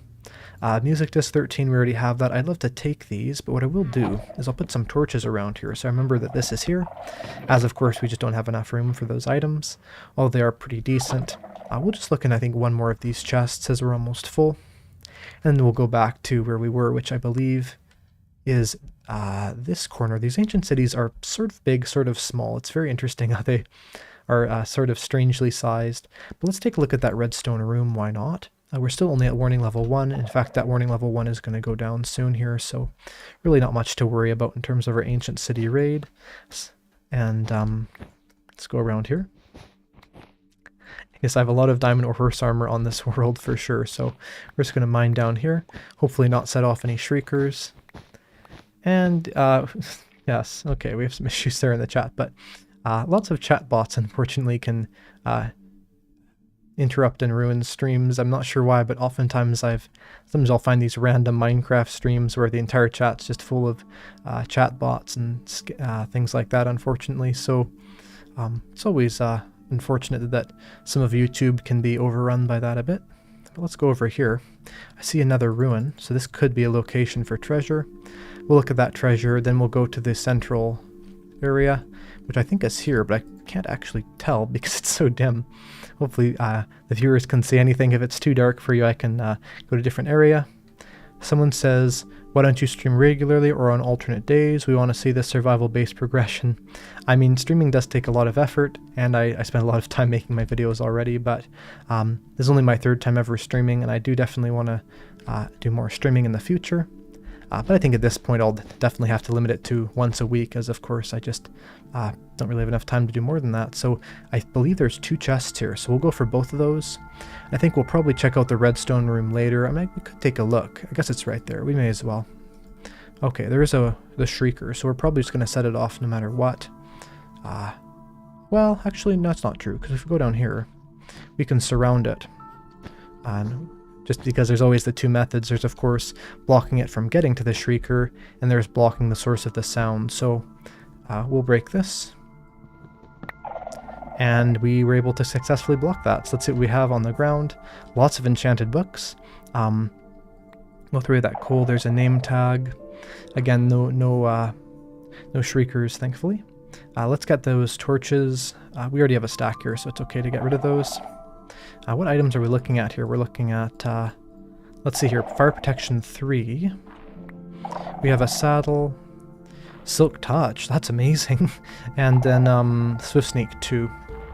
Alright, so what can we throw away? Well, I think the best idea is to put the chest back and put anything we don't want into that chest. As of course we wouldn't want to be throwing away something valuable. It's always a good trick, as I've seen a lot of players just throw away items they don't want, and you can always do that, but if you have a chest nearby, may as well. We'll put that saddle there for now too, we don't really need it. Let's organize this, and I might actually, this is Curse of Binding actually, so we'll put that away, we don't need that. We have 2 enchanted books. Fire Protection 3 isn't amazing, although neither is Swift Sneak 3, so I guess we'll maybe, actually we need those leads, so we'll go like this, and then we'll get these later, but we'll put torches all around it just to mark it out. And we'll get that one last chest, and we'll have to go back because our inventory is definitely full. But it's awesome that there's so much of this ancient city we haven't raided yet, as there's a lot more treasure we can get. So let's go over here. Let's see. There's that chest. It might actually be on a separate structure just nearby. So let's take a look here, and let's see what's in there. Okay, so we will look in there, and let's just pile up. And okay, there's 2 shriekers right next to each other, but we can still probably surround them. The most dangerous thing is if you have a sensor right next to a shrieker and they're against a wall, because there's just no way of blocking them. So we're going to try and block those all the way. We're going to try and block this all the way. May not work. Let's see what happens. And we set off a shrieker, but we have 2 enchanted golden apples, so that is definitely worth any issue we get because of that. We might actually get to warning level 3, unfortunately, when we close this chest again because we didn't break it, but there's nothing else we can do. This is diamond leggings. It does have Curse of Binding, but that's not the worst thing. I think I'm just going to start throwing away some of these tools we don't need right now. I don't really want to, but of course enchanted golden apples are going to be better than that no matter what. We have these items that are silk touched, so let's do that. Crazy enough, I've actually seen people find 4 enchanted golden apples in one of these chests, which is absolutely crazy to find 4 of those. I might actually leave these silk touched skulk items here, they're cool. But the name tags are pretty good. Let's see. We can keep the Swift Sneak there for now, maybe, or we could... I could put the bones away. I know there's like items like that most players would throw away, but actually flint and steel we don't need right now. We can just get that later. That's not important at all, so we'll do that. And we'll keep this and this and this. First time in armor there in the world. Funny we didn't craft it, but there's that. These potions are really good because we can't usually get those. we'll organize that. But look at that, 2 enchanted golden apples. That's awesome. And as I organize this, I'm just going to put my social medias. So if anyone would like to follow me on Twitter, I've been trying to be really active on there. My definition of really active anyway. So if you want to do that, you can. I'm going to be tweeting more regularly. Also, my Discord server, I'll have links in the chat for that. We also have the Eyecraftmc Reddit, and we have my second channel and my Twitch, so be sure to follow me on all those things. Link in the chat and link in the description. So, alright, and then what we're going to do is we're going to probably just stick with this. I don't think any of these items are that worthwhile. Okay, we're now warning level 3, so we have to be really careful here because yeah, we're really close to getting the warden, which is obviously a very bad thing. So let's take a look around here. And someone was just saying in the chat, also, I definitely can't say anything. Also, be sure to like the video if you haven't already. And you can actually, funny enough, you can see that chest there sort of loading in and out. That's very interesting. Okay, so our way back, I'm not exactly sure, but we definitely need to get out of here because we're on a dangerous warning level here. So I would take a look at that redstone room, but I want to make sure that we don't die. So we've been up there, we've gone around the edge, so I believe if we go this way, it should be a shortcut back, but there's so many of these, of the shriekers, it's so interesting, and I just went right over that sensor. I'm not sure why it didn't go off, but very lucky that it didn't go off. Let's go over this. And we have a super chat for €5, and it says, "Hi, thank you for your answer last week about the meaning of your character's skin. What do you think about the Warden's powers? Is it too OP? Thank you." Well, of course, when the Warden was first implemented, it wasn't as powerful, and Mojang actually took away some of its powers.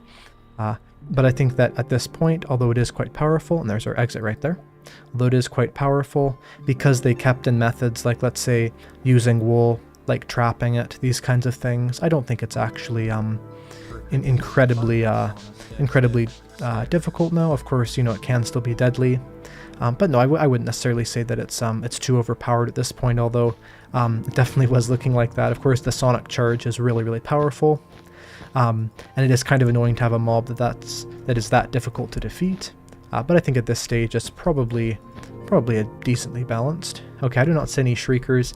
Wasn't going to go up here to grab this, but I thought, oh, it's right there. And our exit's right there. I can see all the planks. So I just hope that if there's any good items, they'll be stackable, because then we're completely fine. And I kind of like how this is placed in the center. This is like not a ruined part of this. Okay, and also no shrieker? No shrieker, so we're good. Okay, these are not stackable, but oh my goodness. Efficiency 5, Unbreaking 3, Silk Touch, Diamond Hoe.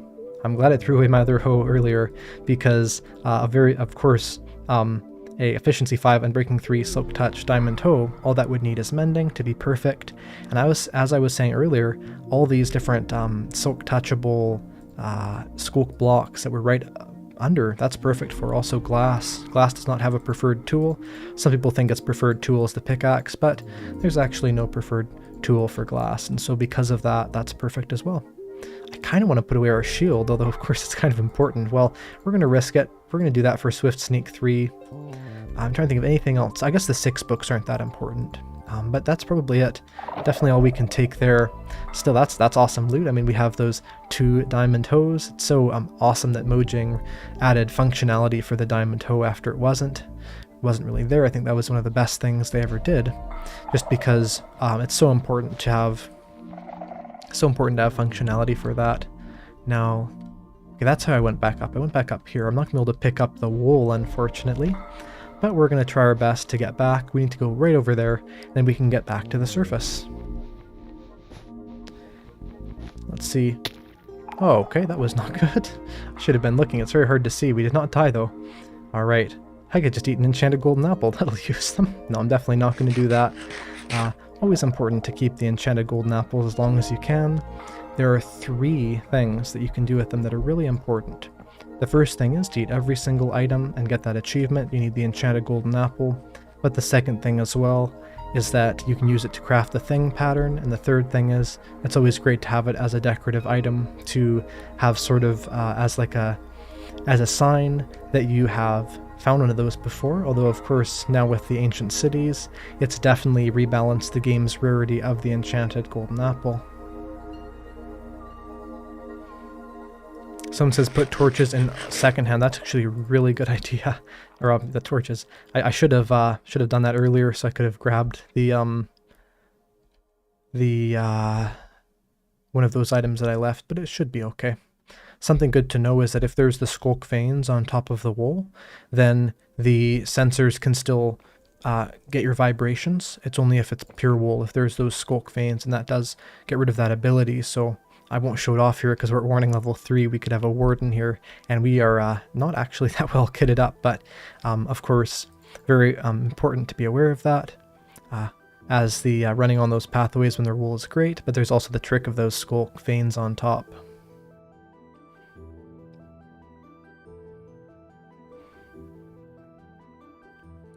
Someone says, imagine putting a standard golden apple in the enchanting table to make an enchanted golden apple. That'd definitely be pretty funny. Now there's two things I could do. I could either keep my spawn point set here and craft a new bed up here, or I could take the bed with me. I think I'm actually not going to take the bed with me. The trick is we're going to have to get up there, and I don't want to waste all my blocks. I'm going to have to find a way of doing that. Something kind of funny we could do, because there's no shriekers here, I don't believe, anyway. I don't see any. There's one over there, but not right here. Because we could actually mine up a whole bunch of this skulk and use that as the block that we're using, because this is a diamond hoe and it has the Unbreaking 3 on it. I'm not too worried about using up the durability there, so if we just mine up a bunch of this, I mean I would even mine more of this up for a build, but our inventory is so full, so I'll mine all this up, and then we can bring that up to the surface, and that could be a good building block.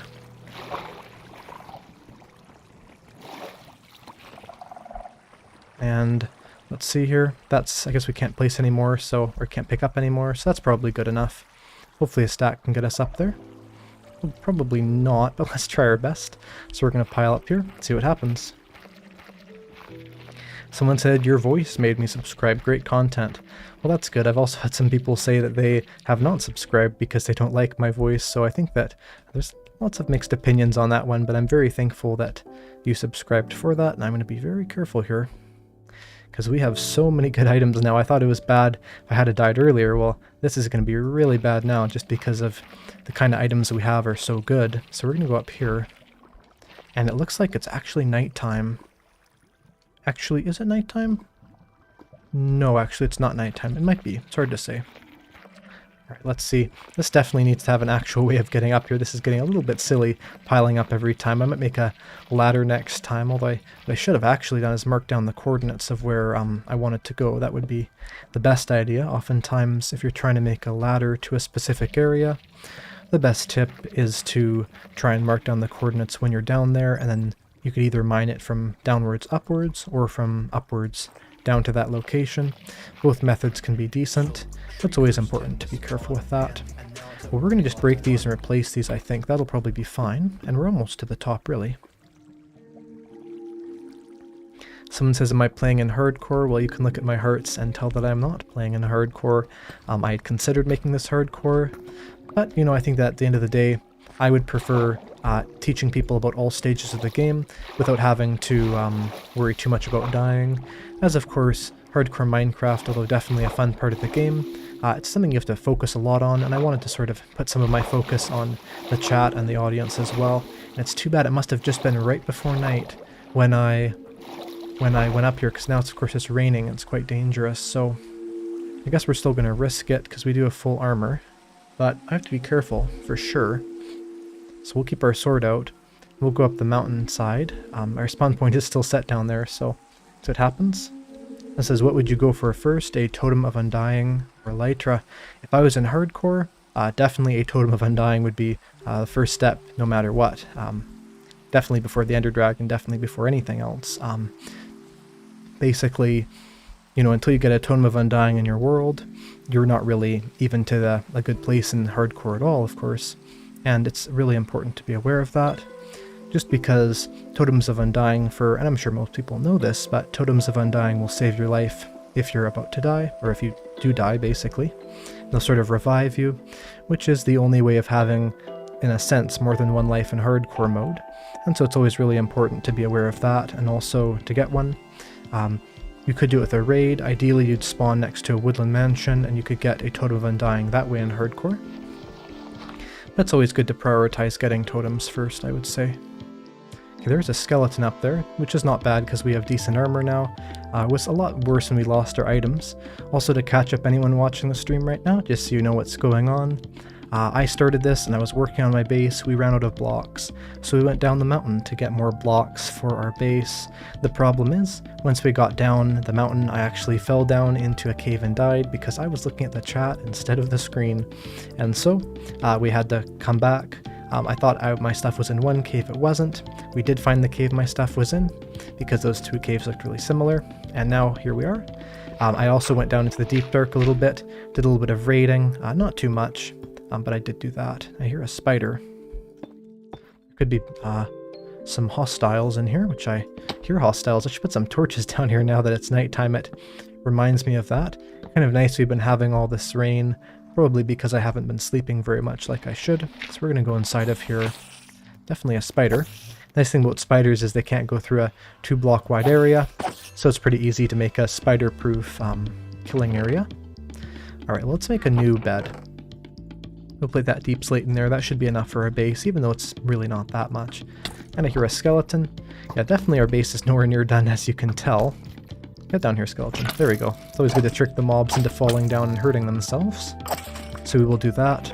And we'll put these in here. And we will now make a bed with that. So interesting how back in the day of Minecraft, of course, the only beds were red, and you could only make them out of wool of the same color, or you could only make them, or you could make them out of wool of the same color or different colors. Now it can only be of the same color. That's what I meant to say. Because of course that didn't matter, but now it does matter because there's different colors. So it wouldn't really make sense to have a bed that's, you know, I don't know, red wool, green wool, and blue wool or something. It would look cool for sure, but I'm not sure if they want to add that many different types of things. So we have 2 diamond items. One of them is enchanted. We got there. We did lose a lot of our levels when we died. We also have some great loot, like 2 enchanted golden apples and a skeleton skull, which is awesome. So I think, really, the biggest thing we have to do here is maybe do a little bit of organization, but I don't want to spend too much time on that. So looks like we have a skeleton, or an arrow directly in our, well, head of some sort there anyway. It's kind of funny. Let's see here. So we have all these diamond horse armor. I think it's literally 6. It's no wonder I didn't grab those other 2. First, in fact, there's 7. 7 diamond horse armor, so I would have 9 if I grabbed those other 2. I could make a block of diamond horse armor if that's how that worked, which it definitely is not. We also have our blaze rods, actually. I wanted to make a brewing area. Maybe we'll work on setting that up. That could be a very good idea. Of course, we'll need our blocks there. Interestingly enough, you can use cobble deep slate for that. Does not have to be cobblestone. So what I'll probably do, actually, before I set that all the way up, is let's get this base finished. So I'm going to grab all these cobbled items. I'm going to grab all these logs and things, and we should definitely have enough materials to make this an actual safe base, a safe area. The first step is a bit of spawn proofing. Something that some viewers may not know if they haven't played Minecraft in a long time, or have just got back to it, is the fact that spawn proofing has been changed. It used to be that you had to be at light level 7 or higher for mobs, or actually I think 8 or higher, I forget which because it's been a while since they changed it, but I believe 8 or higher for there to be no mobs, so light level 7 could generate hostile mobs or could have them spawn in. But basically with the recent change, then there is, as long as it's not light level 0, then you have no hostile mobs that can spawn. So we're going to torch up here. What that means though is that you only have to have torches 12 blocks apart instead of, I think, 6 blocks apart. And so it's really useful. Though something I noticed from the last stream, I don't want to repeat the same mistake, is that I put, that I was having some issues with melting ice, and that is going to go all the way down there, isn't it? You have to be very careful though with melting ice in these big mountaintops, or it can destroy a lot of things on its way down. So we're going to put these all the way around. Let's just actually, let's see here.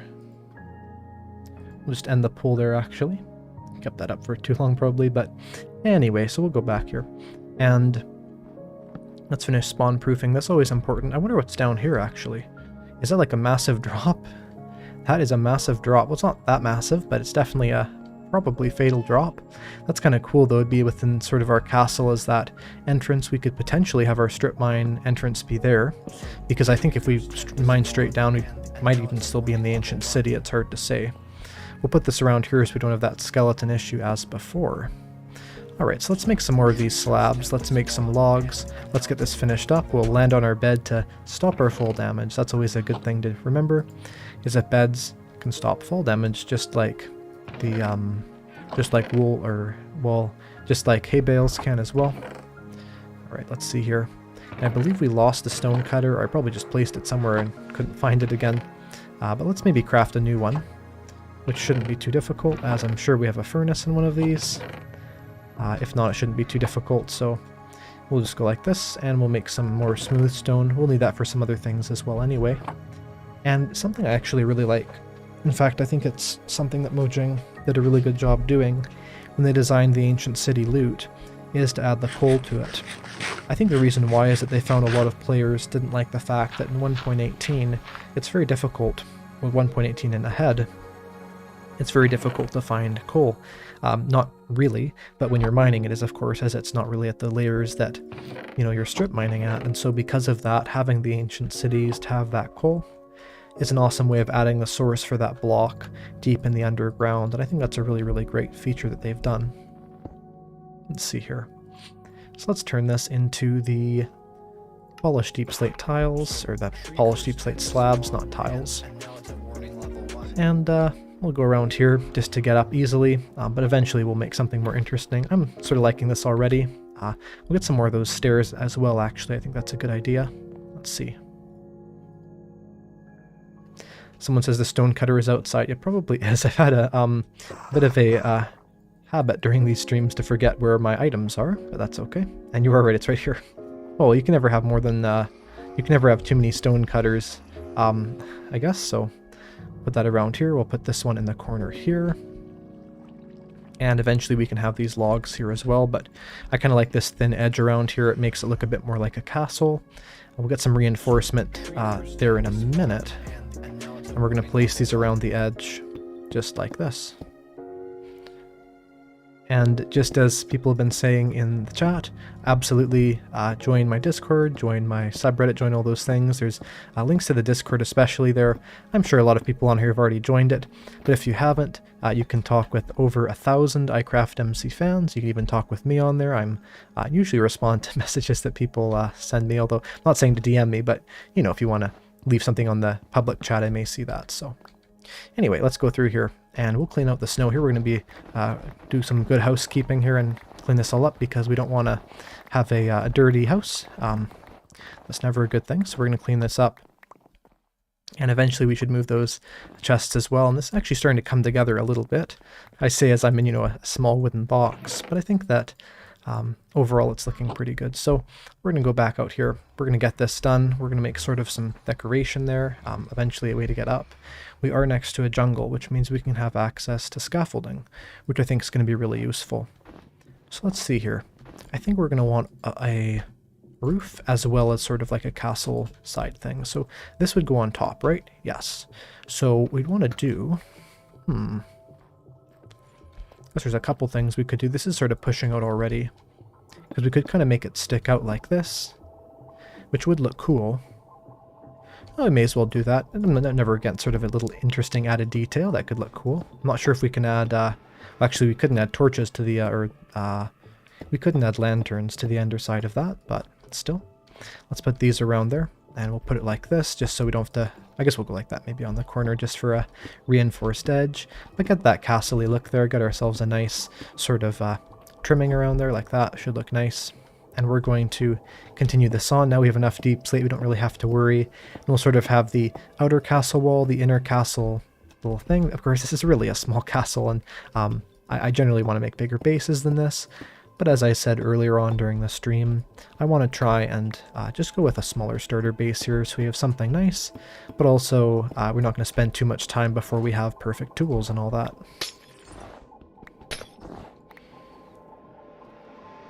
Someone says, what's the idea behind eggs and snowballs only stacking to 16? I'm not exactly sure the idea behind it, but I do know that it's every single sort of circular item, because ender pearls also only stack to 16. Signs only stack to 16, I believe. Might be mistaken on that. I used to think doors only stack to 16. Maybe they did at one point, because now they definitely do stack to 64, but it's kind of interesting. Let me see, something might have just... Oh no, let's see. It's kind of funny because with a lot of these different items that stack to 16, often you won't have a lot of them, but I found the biggest issue is with, let's say, snowballs, because you get so many of them. I mean, the fact that literally only, let's say, what would that be? It would be only breaking 4 snow blocks would give you an entire stack, right? Because stack is 16, you get 4 from each snow block. That's definitely a bit of an annoying thing, unfortunately, so I'll make it go that way. It's definitely not an even castle, but I suppose that makes it more interesting, and there's nothing wrong with something that's a bit uneven, a bit more interesting that way, and I suppose we could sort of say it's meant to be a bit of a, you know, refurbished castle ruins or something like that could make that be a bit more acceptable. But let's see. We'll make this go up here and over here like this. Someone says sign stack to 64. I feel like they don't. Maybe I'm incorrect. Maybe it's different across Bedrock and Java. I'm going to test this. So I have a bunch of stuff. Let's see. There's 12, so I have to make some more. Let's see. We're gonna find out live. Do signs stack to 16? I'm fairly certain they do. Let's see. Right now. And they do, only to 16, so it could be Bedrock Edition they stack to 64. But on Java, it's definitely only 16, so there's an interesting little fact there. Let's go back up here. Actually, yes, we'll go back up here. We've lost the plank. We'll go over here. I guess I should put some torches down here. There probably should be a sort of secret exit over here where I can make my way over to here. Or I should put a wall up. Maybe I'll just put a wall up for now, just to keep us a little bit more protected. Something like this maybe could look fine. Let's see, someone says kill the warden with just snowballs. Snowballs don't cause any damage to what they're hitting. So although, like, let's say it might anger your villagers or whatever, there's actually no point of trying to fight something with snowballs. Let's see here. This is very uneven, but, you know, I think it's honestly not too bad. So what we'll do is we'll maybe go like that, then we can sort of offset it in a way that it's the least visible, because of course you don't want anything to look like it's uneven, but we can go like that. And just with a quick look around here, that's looking pretty good. So sounds like we have a zombified pigman. It's always fun to get these. They're actually fairly easy. We'll do that. And we will sleep, but this is looking a lot better. In fact, we won't actually sleep at first, because I want to get a good look of what this is sort of looking like. I want to get sort of some insight onto if we have mobs spawning or not. That should be some important things to figure out, so we can sort of spawn proof. It's a risky thing I would recommend is to stay up a night or two when you're trying to first spawn proof, just to see where things are dark. It can be dangerous, but it's definitely important, because then you can find areas you didn't spawn proof and just make your area safer. Beautiful looking place though. I really am enjoying this spawn and this area, and I'm sure people are asking it in the comments, but I'm not giving out the seed for now. It is a seed I found myself randomly when recording a video, and I'll probably give out the seed eventually, but for now I just think doing this blind is going to be a lot more interesting. So we're going to go around here, and we're going to place that. I'll have to be careful of this. We'll have to put a little protection there against the ice. Alright, so it's probably good actually. I'm getting pretty happy with this actually. You know, it's coming together, I think. It doesn't have to be perfect, but nice little base. It's down here needs some torches, right outside the base. Also, we're out of food. We'll eat some bread.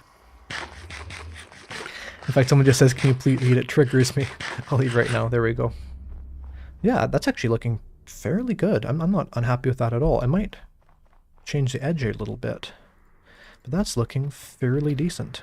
In fact, I'm liking that quite a bit. Here, let's go like this. Yeah, look at that. That's actually really nice. I'm loving that. That's great. Perfect. That's amazing. Okay. Well, that's awesome. I've also decided I'm actually going to change it up here because I really like how that it looks like on the edge. So we're going to go like that. I'm just going to offset all these. Then I'll have like a 2 wide one in the middle. So it'll go 1, 2, and then 1, 2. Just because sort of having something too wide in the middle won't look too bad. So we'll go like, let's see, we'll have 3 there. 1, 2, 3. I think that's actually correct, yeah. Then we'll go over here, and we'll just replace that. We'll go to sleep first, just for the sake of a little bit of safety, and then we can get finally a roof on our first base.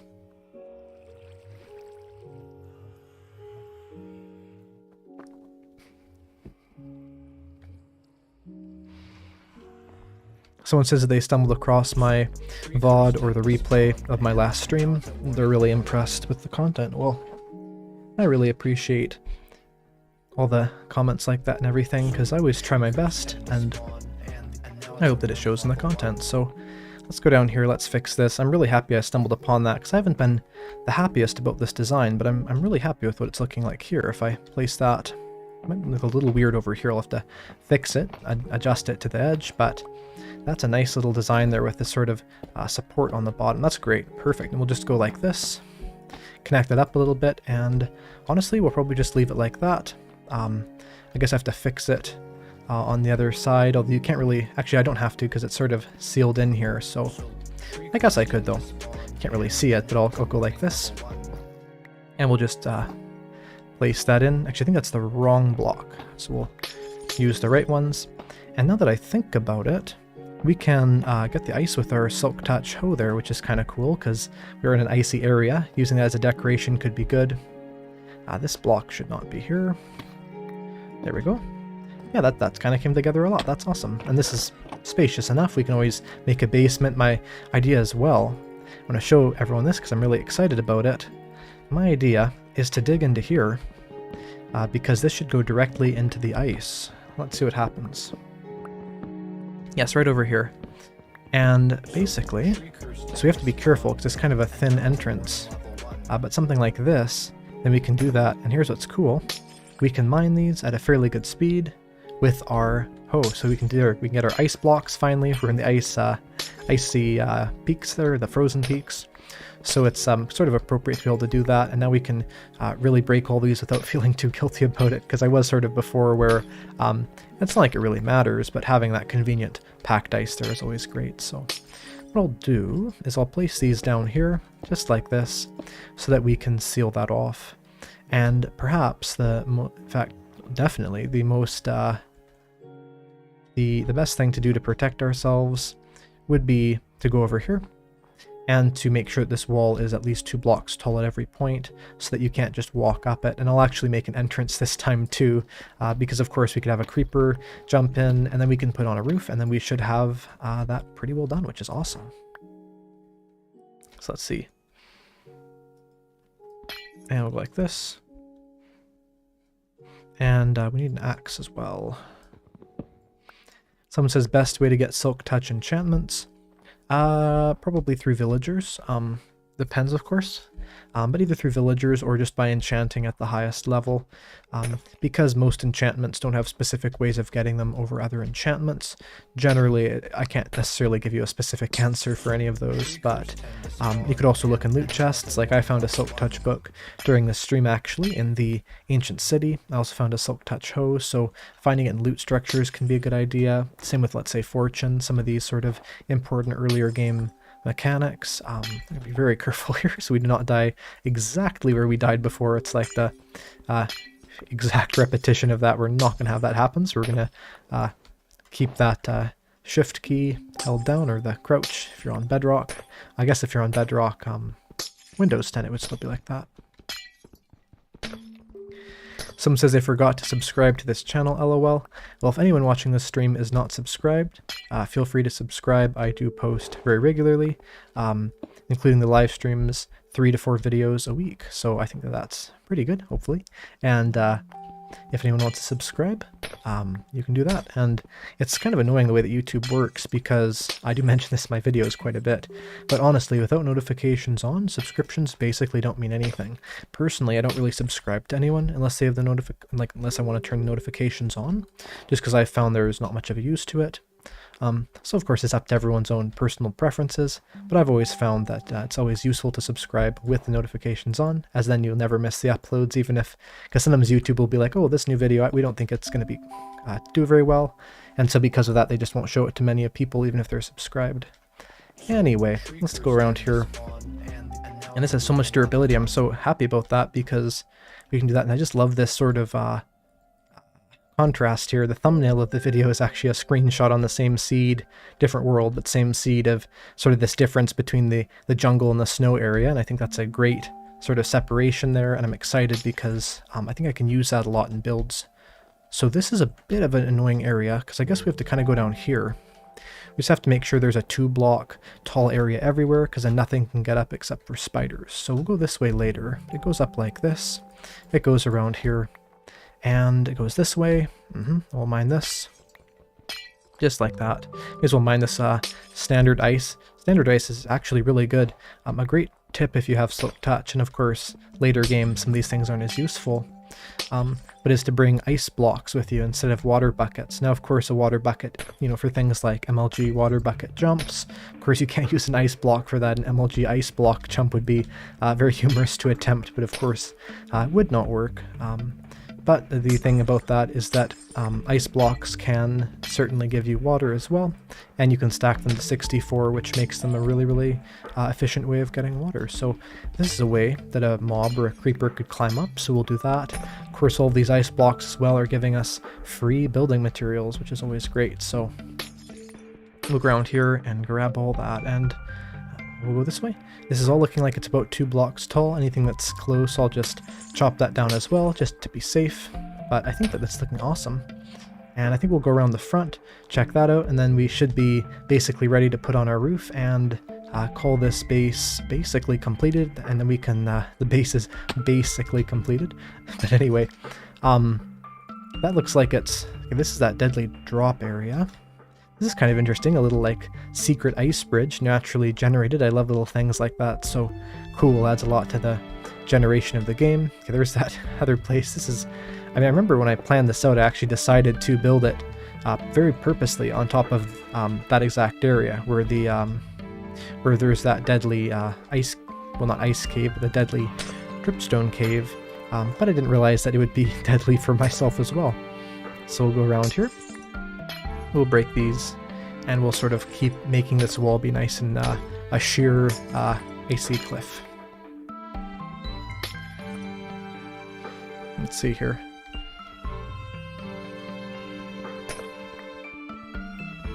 Alright, let's go around here, and we're going to break all the packed ice. Here's a question, and I won't have a poll for this, but do you like building ice highways? I found that ice highways are kind of a useful thing, but have you found in your world that you really like to build ice highways, or just think they're, you know, sort of too much effort? I'd love to hear everyone's opinion on that, as I found there's a lot of mixed opinions on that subject. Let's see here, we've placed these all in the wrong area, placed 4 blocks, all of them are wrong. Anyway, this is looking really close. We're just going to break this. We should have that perfect. Someone says they like Elytra more. I definitely understand that for a lot of travel.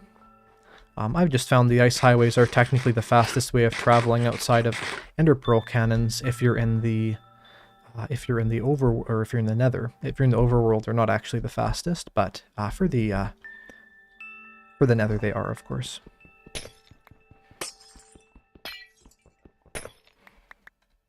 Let's see. We'll go around here. And elytras are very fast. I have a video actually I put a little while ago talking about the speed of every single item in Minecraft. Not item, but every single transportation method. And yes, the speed of items in Minecraft, they go about a block a second. But no, the transportation speed of everything in Minecraft. And quite an interesting video, because there are some very strange methods of transportation you can do in the overworld. Things like, let's say, the combination of Dolphin's Gray speed, the soul speed, all these sort of things. It's really interesting to do that. Okay, so I think we need to fix up this courtyard a bit, but I will stop delaying it, and I'll finally put a roof on this so we can have sort of like an actual functioning base that'll protect us. So we'll put all these back in here.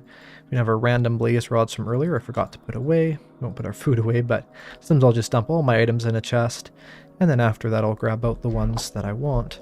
As I found that sometimes then what'll happen is I can sort of get a good idea of exactly what I want to take, because sometimes I'll, let's say, have something that's just sitting in my inventory, and I'll forget that I don't want that, so I'll forget to put it away. Alright, so what's the roof going to be made out of? We have some different options here, not a lot of options. I could try for birch slabs, because it would equal the floor, but we're basically out of birch slabs, so we could go down the mountain and mine some birch. Or we could not. I suppose continuity is important in builds, so maybe what we'll do is being very careful not to fall down that dangerous area again. I'll quickly craft an extra bed, and then I will go down the hill and very quickly collect a couple birch trees to have a nicer looking roof, because we may as well go with a quality little mini castle here. And we now have multiple beds, but that's still good. We'll keep one in the chest here for emergencies, and we'll keep this one with us. And let's head off. And it's kind of cool in the Minecraft sunset. I remember the sunset's actually one of my favorite things in Minecraft, even though it's, you know, such a sort of a minor part of the game, but some of these views of the sunset are really amazing in the game. It's interesting because the scaling of the sun has changed by your FOV. You can see that right there. But the actual scaling of other things isn't necessarily, so you can sort of get these interesting screenshots where the sun is absolutely massive, which is definitely very cinematic like this, so really cool to see that. But before we look at the sun too much and get exploded by a creeper, I will just sleep right here to be careful.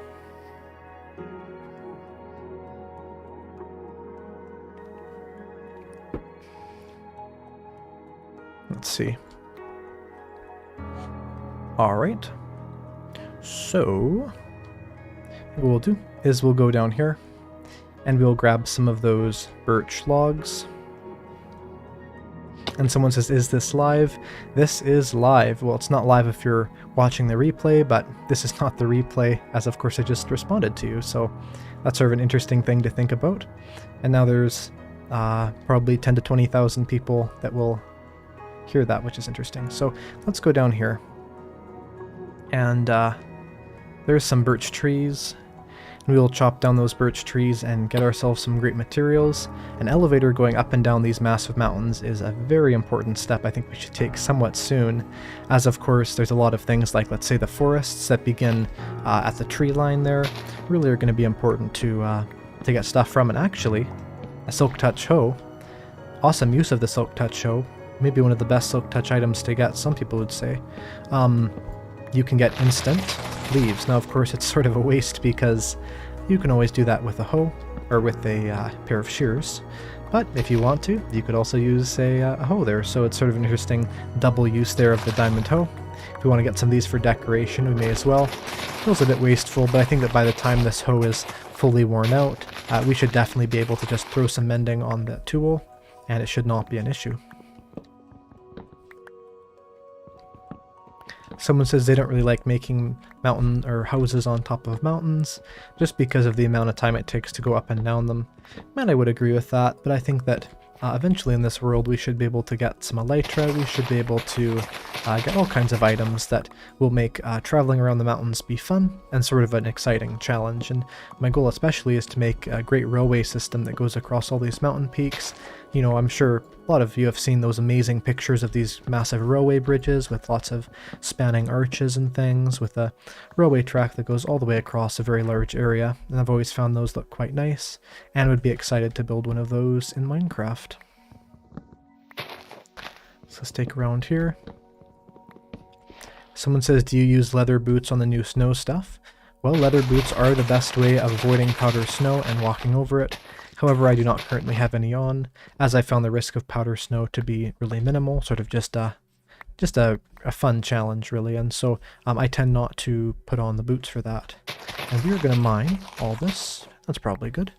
That's probably enough birch, but while we're down here, we don't want to spend too much time. And ooh, there's an old growth birch. You can see The biome is old growth birch forest. We're on day 31 of this world, by the way, which is interesting. I guess that means 300 to 600 minutes, because of course about 10 minutes, 12 minutes if you're not sleeping, and about 20 minutes if, or 10 to 20 minutes, or 10 to, okay, 10 to 12 minutes if you are sleeping, and 20 minutes if you're not sleeping. So anywhere from about 300 minutes to 600 minutes, which is 5 to 10 hours, which is about as long as I've streamed this for, which is, I guess I've been streaming this world between the last time and this time for about 7 hours. So yeah, we have like a even between those two numbers. But we can kind of see that from the day count there. But it's nice to have the old growth birch forest here. Someone says, do any of the mods know the world seed? No, no one knows this world seed, but me, and I don't even know it off the top of my head, of course. It's just a random chain of letters and numbers. I can tell you some things about the seed. There's definitely numbers in it. It's not a word like a text seed like Eyecraftmc or something. That wouldn't be the seed. But let's mine this up here. Okay. And, you know, almost a stack and a half. Well, not quite. A stack and a quarter of the birch. Mine a couple more, we can have a stack and a half, which I think is good. See, someone says, why does this feel like a tutorial video and not like a live stream? Probably because, I don't know, maybe just because you're used to seeing tutorials from me, and I'm sort of carrying on that format here. I am trying to teach people about the game as I do this. Here's an interesting little fact, actually. If you want stripped logs, if you like using those a bunch, try stripping them before you break them off the trees, as it'll save time in the future. But you could also just mine them up as standard and then strip them once you decide to, because then you can keep that option when you're building, of course. That's sort of the thing about crafting and stripping wood and all these different things, is that you're sort of improving things, but you're also reducing the possibilities. And so oftentimes you sort of decide, are you mining something for exactly one purpose, or do you want to keep that sort of variability where, let's say here, I'm probably not going to need all these logs, and so if I wanted them all to be stripped for this project and I did that, I would be left with, let's say, maybe half a stack of stripped logs that I didn't need. And so because of that, those logs could still be used for certain things, but I could never use them as that standard bark texture. So it's always good to sort of think through things like that around different projects. And we're just going to let the rest of these leaves despawn here. It shouldn't matter too much. We do have a decent amount of saplings and leaves for any project we want. And we can go up this amazing mountain. I'm really enjoying this seed, and I'm really enjoying this world. I think it adds a lot to this stream for sure. So we'll go back up here. Someone says, what's my favorite music disc? My favorite music disc is probably Wait, I believe. There's a lot of ones I like. I like Far, I like Blocks, but I found that some of these music discs, just because I've heard them so many times in Minecraft videos for so many years, that it's sort of interesting, because especially ones like Wait, I can sort of imagine these different Minecraft scenes that I've seen in the past on different old videos, and sort of all these different Minecraft memories, and just that the song itself reminds me of something I would hear when playing the game, even though you don't really hear the music discs when playing, you just hear them if you're specially putting them on. So we'll go through here, and I suppose since I was just talking about it, once I get to the top of the mountain here, I will put on Wait as a song. We do have Cat going right now, which is definitely the best of the original two music discs. I think probably most people's favorite. I'm guessing most people's favorite music disc was not 13, because when music discs were first added, you could only get two. There was 13 and there was Cat. This is Cat, and 13 was sort of like this somewhat of a horror sounding music song. Not quite as just sound effect based as, let's say, 5 or 11, but still. So there's a nice little iceberg on the side of the mountain there. That's pretty cool. So we'll go up here. We're almost to our base, and I honestly love the fact that we've used the blackstone, because it causes this great contrast that really makes it easy to see. Imagine if we had used an ice castle, it'd be a lot harder to see. So this is the secret back entrance, I guess. We'll go through here, put that back, and let's see what we're going to do here. So, let's see. We have all these different logs. I might actually just quickly get a drink of water.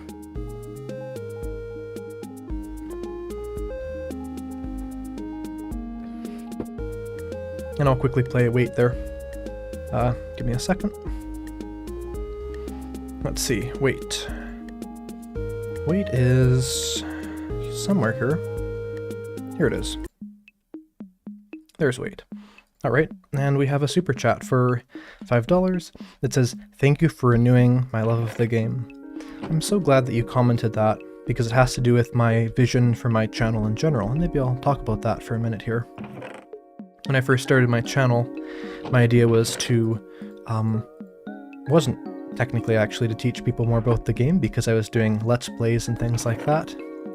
But my idea was to sort of tell people, you know, there's all these interesting things you can do in Minecraft around, you can watch different videos of it, different challenges, play server mini games, all these things, and they're all good, but I think that at the core of it, survival Minecraft has so many opportunities, so many amazing things you can do in it, and I wanted to try and communicate that the best I could, originally through Let's Plays, now through these tutorials, and maybe eventually in different content forms as well. And I hope to sort of expand on that as, you know, teaching people about the game, but also teaching them about a game that they want to play, because I've talked to so many people that, you know, they say, oh, well, I like Minecraft, but I sort of find the game to be honest, a bit boring. That's what a lot of people will say. I think that Minecraft's really only boring if people play it in a way that makes them bored, and I think that there's really always a way to play the game in a way that's really engaging, no matter what, because it's probably the game with the most different opportunities in it, and I want to try and show those opportunities, especially through these tutorials, as I can teach people about things that they didn't know about. I hope people learn something new every time they watch one of my videos, but even if not every time, hopefully most times. Speaking of learning something new, not everyone might know this. If you place a half slab, or just a slab, whatever you want to call it, on the top half of a block, so for instance here, this is the top half, or on the bottom half actually. If you place it on the bottom half, this is the top half, right? There's the normal block. So there's top half, bottom half. If it's on the top half, mobs can spawn. But if it's on the bottom half, mobs actually can't spawn. And because we don't have any goals or any things we want to do up here for now, although this does sort of disable us from building up here later because blocks will float on top of it, it does make this be fully spawn-proofed up here automatically. And so because this is just an observation area for now, it's kind of an interesting way of making a spawn-proofed area without any torches, is to have those half slabs on the bottom part of the block. And we'll just finish this up here. We could even make a skylight, but we don't really have any glass for now, so maybe we'll add that in later. Let's see here. And we'll break this over here.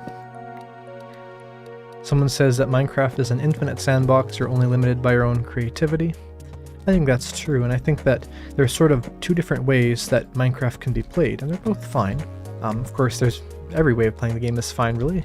It's definitely a very open-ended game, but I think that the first way is just doing the things that the game has set out for you to do. You know, like let's say beating the Ender Dragon, getting things from the Wither, maybe gathering materials, things like that, where it's more or less the game is designed in a way to make you do those things.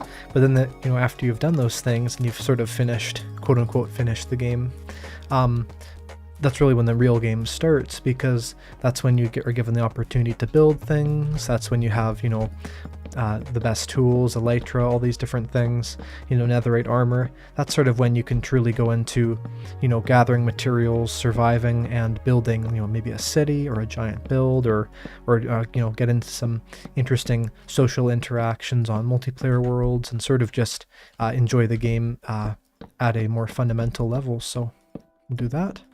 We have like the perfect song playing. It's a traditional survival music, so we'll go like that. It's not looking too bad. It does look a bit weird. I'm not sure if I'll keep it on the upper block here forever, but for now that's fine. And we're just gonna make a better ladder. I think we will make a ladder though, not stairs, just because this is a very small base.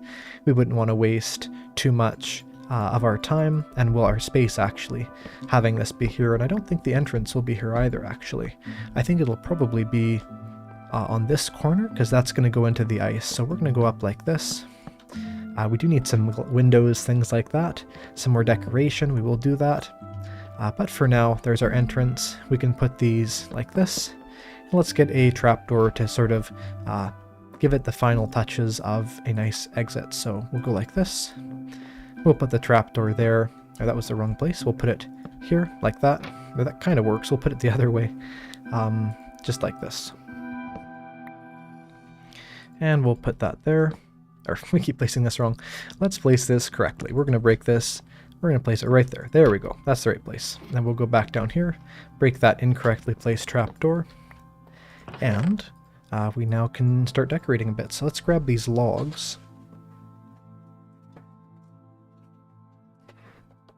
I feel like there's sort of two ways that I can use these logs.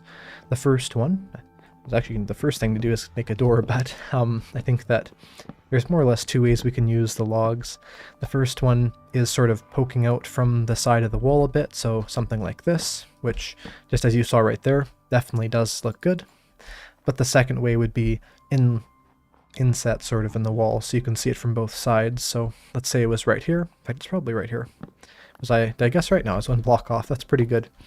We'll go over here, or we could place it like this, and now we have this sort of texture on the inside. And if we go over here, we have that texture on the outside as well. So I kind of like both of those, honestly. And of course, one of them is a bit better because you have the look on the outside and inside. So definitely a hard decision either way there. What I'll probably do here is I'll probably just clean up this courtyard a bit before I do too much of that, as it's looking not the best. So we could keep it as snow, or we could do something else, but I think I'll just get it to be finished covered in snow for now.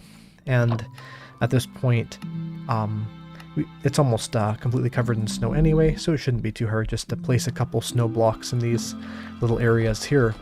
I've heard some people say that they think that torches melt snow blocks, but torches only melt two things, which is snow layers, as well as standard ice. So packed ice, blue ice, snow blocks, and other items you think might melt. None of those melt, it's only standard ice and snow layers. And speaking of snow layers, we're going to use those to get the rest of this. We'll sort of lightly collect these without breaking the blocks underneath, or at least we'll try. Like that. And hopefully I think the design for the castle ended up being pretty good. In fact, we have a super chat that says, "Nice house for $2. Well, thank you very much for that. I agree with you completely, and I think that it's looking pretty good. I'm definitely not an amazing builder, but I think that actually turns out nice. So I'm excited for that. The outside looks a lot better than the inside. I think I am honestly enjoying the look of this with the more 3D effect, and maybe on the inside we can add some different detail that isn't just about those sort of exposed blocks, so that could be a lot better. And we'll put those around here and just clean this up with our shovels. So we're going to go around here, we're going to put that down, and of course this will just have the snow layers come back later, but there are some things we can do to make that not happen. Lots of interesting methods actually to preventing snow from dropping down. So this is all looking pretty good. We're not going to bother cleaning it up too much more, but I'm liking the look of this. We have this nice courtyard. We could clean it up a little bit, but it doesn't matter too much. We have this nice sort of ice area, and we have this decoration. So we're going to add that 3D effect. The only real problem actually is that the sort of entrance is a bit clogged. I think the nether portal's in the wrong area now because it's sort of just in the way. So maybe the nether portal going over here could be good. And then we could have this entrance be a bit more cleared out, just not too much, but enough that we can go out of here, because we would either have the entrance here or we'd have the entrance here, and I feel like this is sort of just a little bit in the corner too much. I think it'd look better over here, so we'll probably do that in a minute, but let's start by adding that 3D sort of wall effect to this. We'll get rid of this because we're going to do the outside one.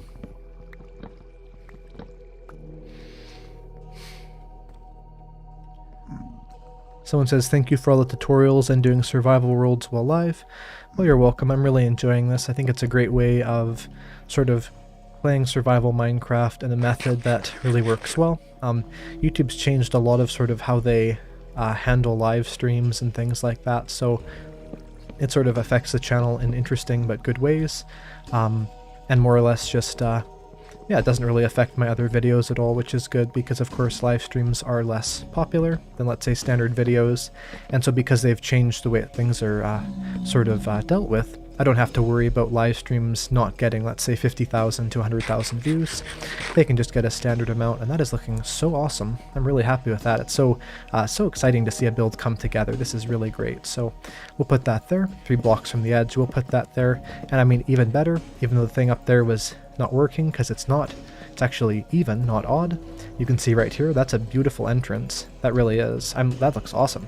I know what everyone thinks in the chat. In fact, we'll put up a little poll. I want to hear what everyone thinks. I'll just put a little poll. I'll put, let's see here, I'll try and spell it right. Do you like my house? Or I guess sort of a castle. Let's see what everyone thinks of that. And speaking of that, we have a super chat for 2R, which says, do you have any server to play with the community? I absolutely do have a server. If you join my Discord, there is a link in the chat, hopefully, if someone wants to send a link to the server, or not to the server, but to the Discord server. You join the Discord server, you react to hashtag rules and info with a pufferfish, and just, of course, read the rules and all that to, agree to those to join the Discord server. Then you can just put your name under post your username, or I think it's post your IGN, and then you can be whitelisted on there and play on the survival world. It's I'm not sure how much longer that world's going to be up for, hopefully for a bit longer. But I think eventually we're going to get a brand new world as well, and try and do some interesting things. But the server is on 1.19, so not 0.1 or 0.2, but we just have 1.19, so we have most of the new features, but without certain things that some people dislike on 0.1 and 0.2. So we're going to basically continue on this, but I'm so happy with how this turned out. And I'm trying to think of some other little details I could add. Potentially, trapdoors could look good. I always like adding trapdoors. I found one of my favorite items in Minecraft is actually trapdoors. You might know that if you've watched my micro farms videos, just because I use trapdoors a lot. So we'll use trapdoors, but we're also going to get some stairs. Let's try and do that. So like some stairs. Unfortunately, there is no stone cutter for the stairs, but maybe they'll add their stone cutter for wood. Be a wood cutter, an axe or something like, or a table saw or something. But still, I'm not sure if I like that or not. I don't think it looks bad. Let's see. We have it like this. We like this. Also, 95% said they like this, which is very good because I'm not sure how good of a builder I am, but I'm glad that everyone likes that. So, does that add detail? I'm gonna say no, actually. I don't think I like that. I think it's okay, and if it was the same color as the dark oak, it'd be good. But just because it's lighter, I think it just blends in too much and just doesn't add enough detail. So we'll get rid of that. We will use some trapdoors. We might use these stairs somewhere else. But I'm liking the look of it without it. Let's see if we can get rid of this piglin, actually. Do a little bit of a combo there. There we go. And we'll break this here. And let's get these trapdoors. So the trapdoors could go like this. You could even go up here like that, actually. That doesn't look too bad. But I kind of like that. It sort of adds this stability to it. Yeah, I like that. I think that's a better addition. Sort of having these trapdoors like this. It'll add that look of like more structural support. That's looking awesome. We'll probably leave it like that for now. That's looking pretty good. We could try these here. I mean, it might look good if it's a bigger door. It reduces the size there just a little bit too much. So we'll keep it like that for now. And we'll put these in here. And in terms of a couple tips and tricks for everyone about building a house, start with something simple and then add more details. So I started with a box, but I finished up with this great detail that I think is making it look decently good. Something we could do is maybe add some foundation to this pillar here. But you know what? I think it's looking pretty good. So likely the next step is going to sort of actually make our brewing area or enchanting area, you know, put some useful rooms inside of this little box we've made and make this, get these chests out of the ground, and potentially moving the nether portal.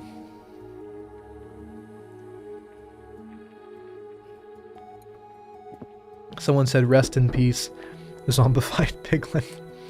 I wasn't aware that most people are fans of zombified piglins, but now the next time one comes here, I'll try and deal with it mercifully or something. There's those. I'm so excited about those enchanted golden apples. Do we have any item or any leather? Any leather? I'll probably not even see it if I'm looking. Oh, here we go. Let's make one item frame, and let's sort of celebrate the fact that we found those, even if it's not too rare in 1.19. And we can put that up. In a survival world I had a while ago, that I played on a lot. I've shown it in videos before. It sort of has like that massive hourglass tower on it. It took me so long to find an enchanted golden apple, and so it's sort of exciting on this world to have found it so much quicker. Alright, I'm just going to get rid of that pole. Let's see. And 95% like the house, which is pretty cool. Alright, so we're going to go back down here. And let's take a look here. So we're going to move that nether portal, which I think is going to be good. We're also going to get rid of a little bit of that ice, a little bit of that snow. We're just going to give us more room to walk around, sort of make the entire thing have some more, make it easier to walk around and feel a little bit less squished. But I think overall this is looking really good. And of course I do the most exciting thing you can in Minecraft, the incredibly exciting task of mining obsidian, so let's see if I can respond to some comments as I do this. Someone said, what farm, I'm guessing they're saying what farm do you build first? I guess if you're talking about small farms, farms that are like, let's say a crop farm or a mob farm, probably you'd want to do like just a standard mob farm with some cows or some sheep. In terms of, you know, farm builds, things like that, I'd say probably a gold farm or a creeper farm. Iron farms can be good, sort of these ones, definitely an important one. Someone says, are you going to make a snow golem to farm snow? That is a good idea, actually. I'm not sure if I have any pumpkins on me, I'll check that, but if I do, I love the golem mobs in Minecraft. I think that, you know, if there's one thing that Minecraft should add on, it's some of these mechanics where, you know, for instance, the idea of building a mob and it's summoning in the iron golem, the wither, and the snow golem. That's only 3 examples of that process happening, and of course the wither's even then a little bit different. So I think it'd be cool with something like that if they sort of added maybe a couple more golem mobs, maybe something in the end, maybe if they do an end update, or even something in the nether, or even just a couple more mobs like that in the overworld. I know they were going to do the copper golem, but just because of its size, I'm not sure if it was going to be made out of the pumpkin and a copper block, or if it was going to be sort of a different kind of idea there. So we've moved that. Let's break this a bit. We need a new shovel, so we'll do that. Let's grab the shovel. We do have some diamonds, not too many, but a couple. We could make a diamond shovel, but I think I'll save those for something else. It's not really important with snow. If we were mining maybe something that it mattered more with, then I definitely would do that. Someone says, aren't I afraid to break my pickaxe? My diamond one? I'm not worried about that because I have enough diamonds to craft another one. So we're going to get this a little bit flattened out. I know when on the last stream I said I'm not going to change this at all, like the walls and all that, but obviously that's a bit silly, so we're going to change this somewhat. These actually don't break too slowly with the hoe, which is nice, so we'll do that. Of course, not as fast as, let's say, an efficiency 5 diamond pickaxe, but still pretty good, so we'll mine all that up. And something kind of unfortunate I've found is that every time I live stream I actually lose a lot of subscribers, and I think I have actually no idea why it is. Probably some people just don't like live streams, but it seems to me that I also gain a lot of subscribers when doing it, so I think that the majority of my audience does enjoy live streams, and I think it's just a great way of connecting with the community. And so I'm sure everyone here is enjoying live streams, so I'm not going to even bother with a poll asking if people here like live streams or not. But I do want to sort of try and still do my standard content, of course, but also vary it up with these nice survival live streams to give people a more, you know, unique and specific look at what to do in Minecraft. Not necessarily rushed to a specific subject, but just little hints, little tips and tricks, and just the actual experience of it. Let's see here. And more or less what I should do now is I might actually break this a little bit. Let's try and get this figured out. We're going to mine this back a little bit more. Nothing too crazy. Thankfully we can instantly mine the snow, which is very, very good. So we're just going to break all this, and we're going to, well, not all of this, we're going to mine it back a little bit more, probably to there is good. And then we'll sort of just make it a nice little area to walk out from there.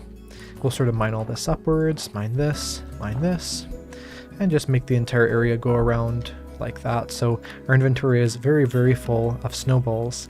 I'm not sure if anyone here knows a lot about the combat snapshots, but something interesting about the combat snapshots is the fact that in them, and the last one was a very long time ago, but in those combat snapshots, they were going to make the snow balls be stackable to 64, which is of course an awesome thing. And so I think that having the functionality there for the snowballs could be an awesome thing. Of going to 64, I think it'll also make more players actually use them, as to me snow blocks are a great building material.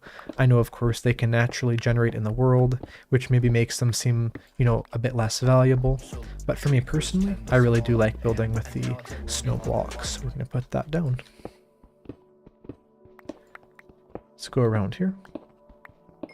And we're going to mine all this coal because it's here, and we're not actually, we're not that rich in coal, so we're going to make a little micro coal mine here and mine that. Let's see here. Someone said they should make a gold golem. I think that's a great idea, actually. I'm not sure what the use would be. Maybe something in the nether, like a nether gold golem. Maybe the piglins would build it. That could be really cool, actually. And we'll go around like this and cover that up, and then we'll put all the snow there. A good thing to remember is to always put light in little areas you've mined up or fill them in. And we have a super chat for $10. It says, thank you Eyecraftmc. Sorry, I need to scroll up here. It says, hey Eyecraftmc, thank you for all of your helpful and fun videos. I came back to Minecraft after a few years, and your videos have helped me acclimate and boost my progress. I love the live stream as well. Thank you so much. I appreciate that a lot. I definitely think the live streams are a really great way of sort of just playing the game. And let's go around here. Alright, this is looking awesome. This is really coming together a bit. We're just gonna clean this up a little bit more. Maybe mine it back 1 or 2 more blocks just to make sure it really does sort of blend into the wall nicely, doesn't stick out too much. And the song I have playing right now, I forget the name of it, but it is a song that usually plays in creative mode.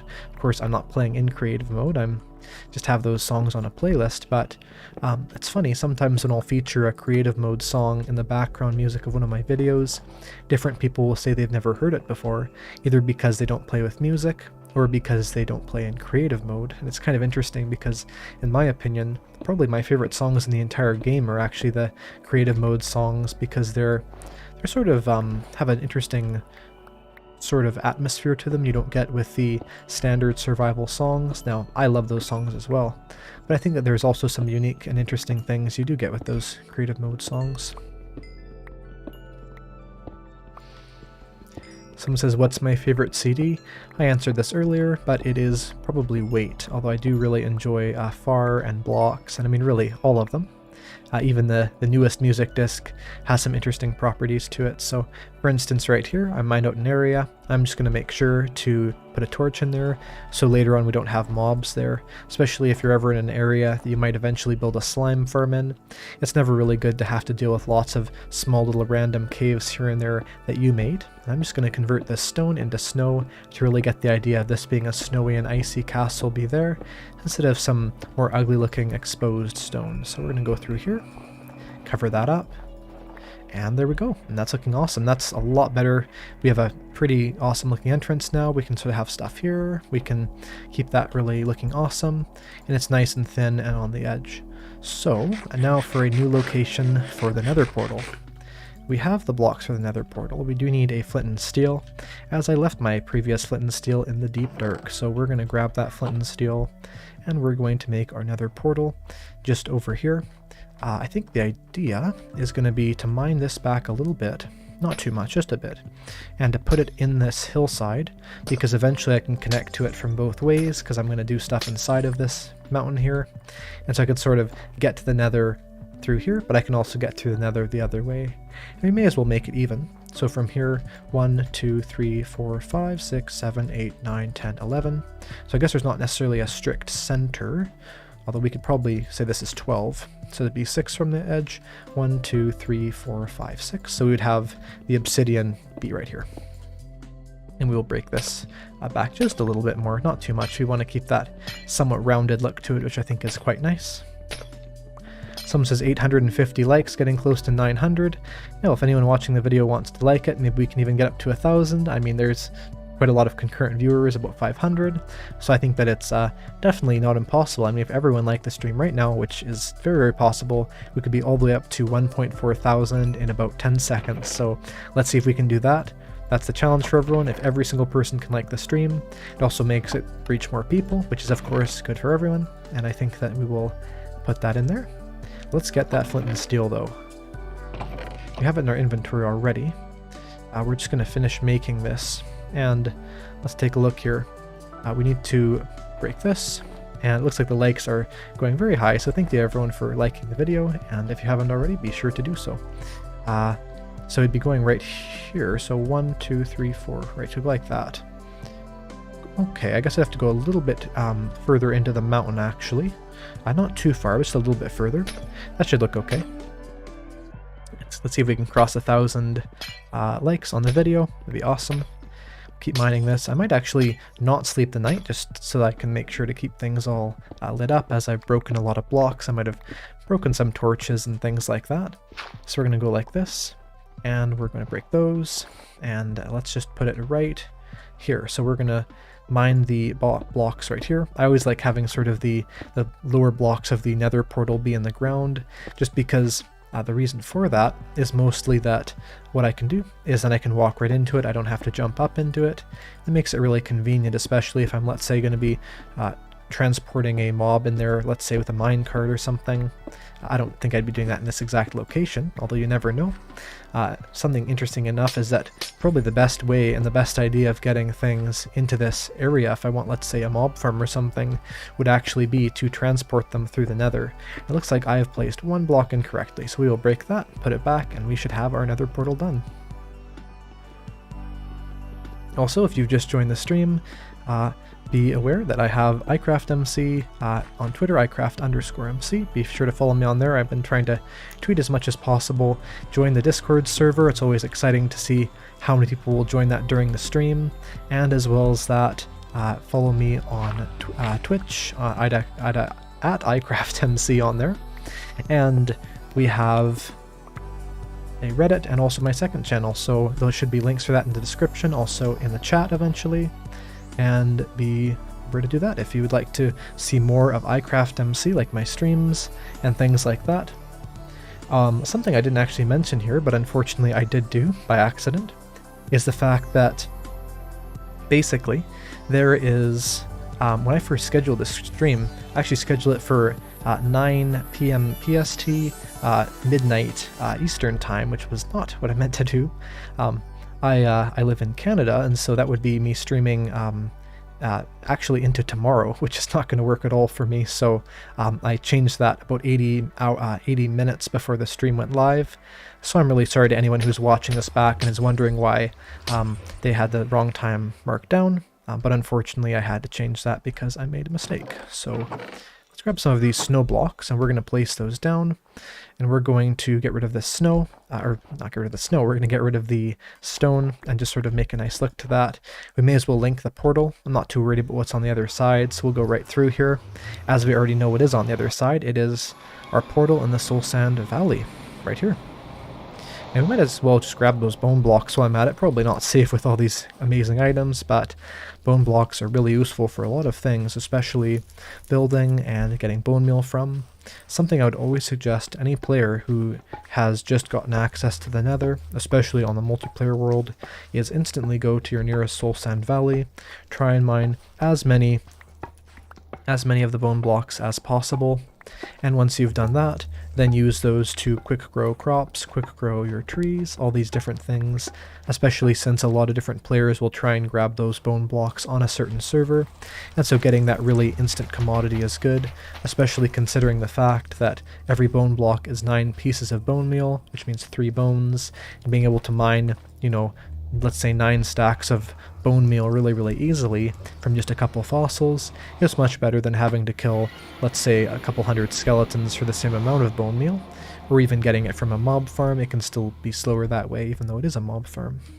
So I think there can be a second way to the portal through here, and I'll do that in a second. And what we'll do is I will just continue to replace this with snow, as I think it'll look better. We could actually replace it with ice too, since we do have our silk touch now. I keep forgetting that. And we'll go through here and do that. We are 15 likes away from 1,000 likes. Let's see if we can get the stream to that. That's a pretty good goal. Get our Silk Touch tool out here to get the packed ice, and we'll do that. And, oh, emeralds. That's pretty cool. This would not drop it if I broke it with the hoe, but, you know, I may as well mine it. There's lots of emeralds around here. We may as well mine this ore as well.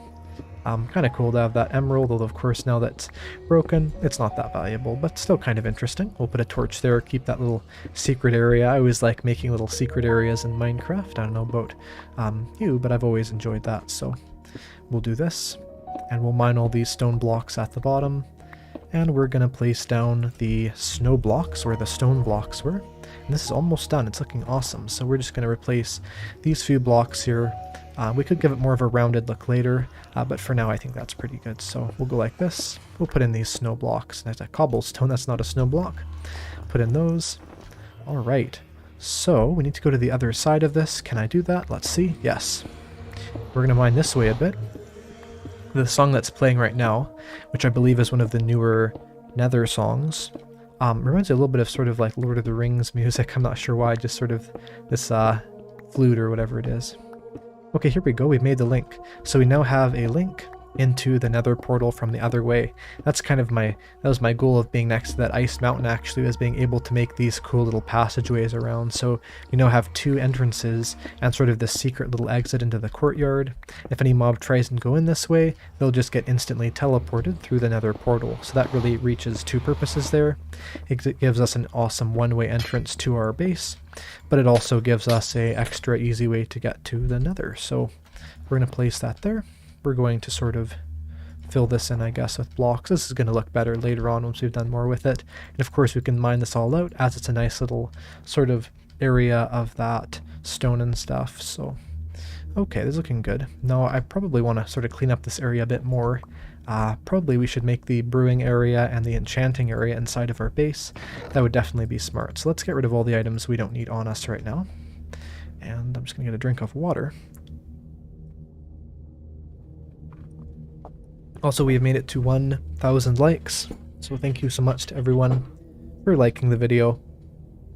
I appreciate that, and it should make the video reach some more people, which is awesome. We actually got some echo shards the last time we raided the ancient city. Unfortunately not this time, but the last time we did. So let's see here. We need the brewing supplies, so what we're going to do is we're going to get the brewing stand right here. We need to get our nether wart, and we have that around here. Let's see. There's the nether wart. We also did grab soul sand. If not, though, we have a soul sand valley right through the nether portal.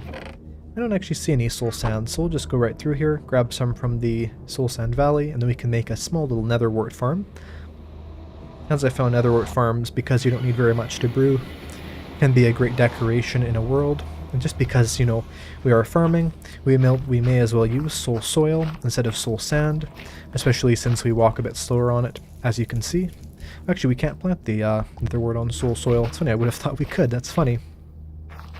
So you cannot place netherwort on soul sand. That is so interesting, and apparently that's actually the first thing I've planted in this world, probably because we've just been exploring and looting. I've not met any farms yet, so that's definitely something to do a bit in that courtyard, not to fill it up or anything, but just to make some farms. That's so interesting, though, that the soil you can't plant things on. Very, very strange. Let's mine this up here. So let's go through here. And probably just get a stack of the soul sand, or maybe until our shovel breaks. And let's see what we have here. Okay, we're almost up to a stack, which is good. So we'll finish mining that. This should give us lots of stuff to get our farm with. Let's go through here.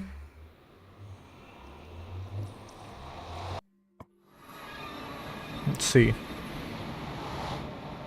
So let's see what we have all on us.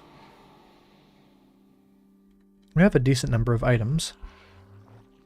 Probably enough stuff to build this once we get a couple more decorations. We could build the brewing area here, or inside of the hill a bit.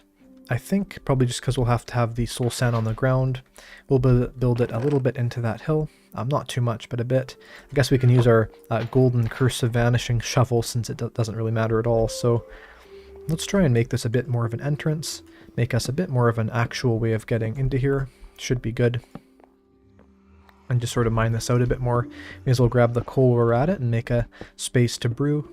And we'll maybe sort of make an entrance, I guess. So we're going to start here. Maybe we'll go 5 wide, so that's 5. And then the center there, we'd want to make an actual entrance. And then we'll sort of start mining from there to make a space to do it, and we can have like a doorway. So we'll put a torch there, and we'll mine this way as well. And I'll make sure to mine any of the ice with the correct tool for that. Maybe eventually we could put some secret standard ice so we could look up as like a skylight. That would look awesome. And we'll go 5 this way as well. So 3, and that is 4, 5, just like this. All around here. And we can mine this whole area out. Someone says, will a wither spawn if you put 3 wither skeleton skulls in a soul sand valley?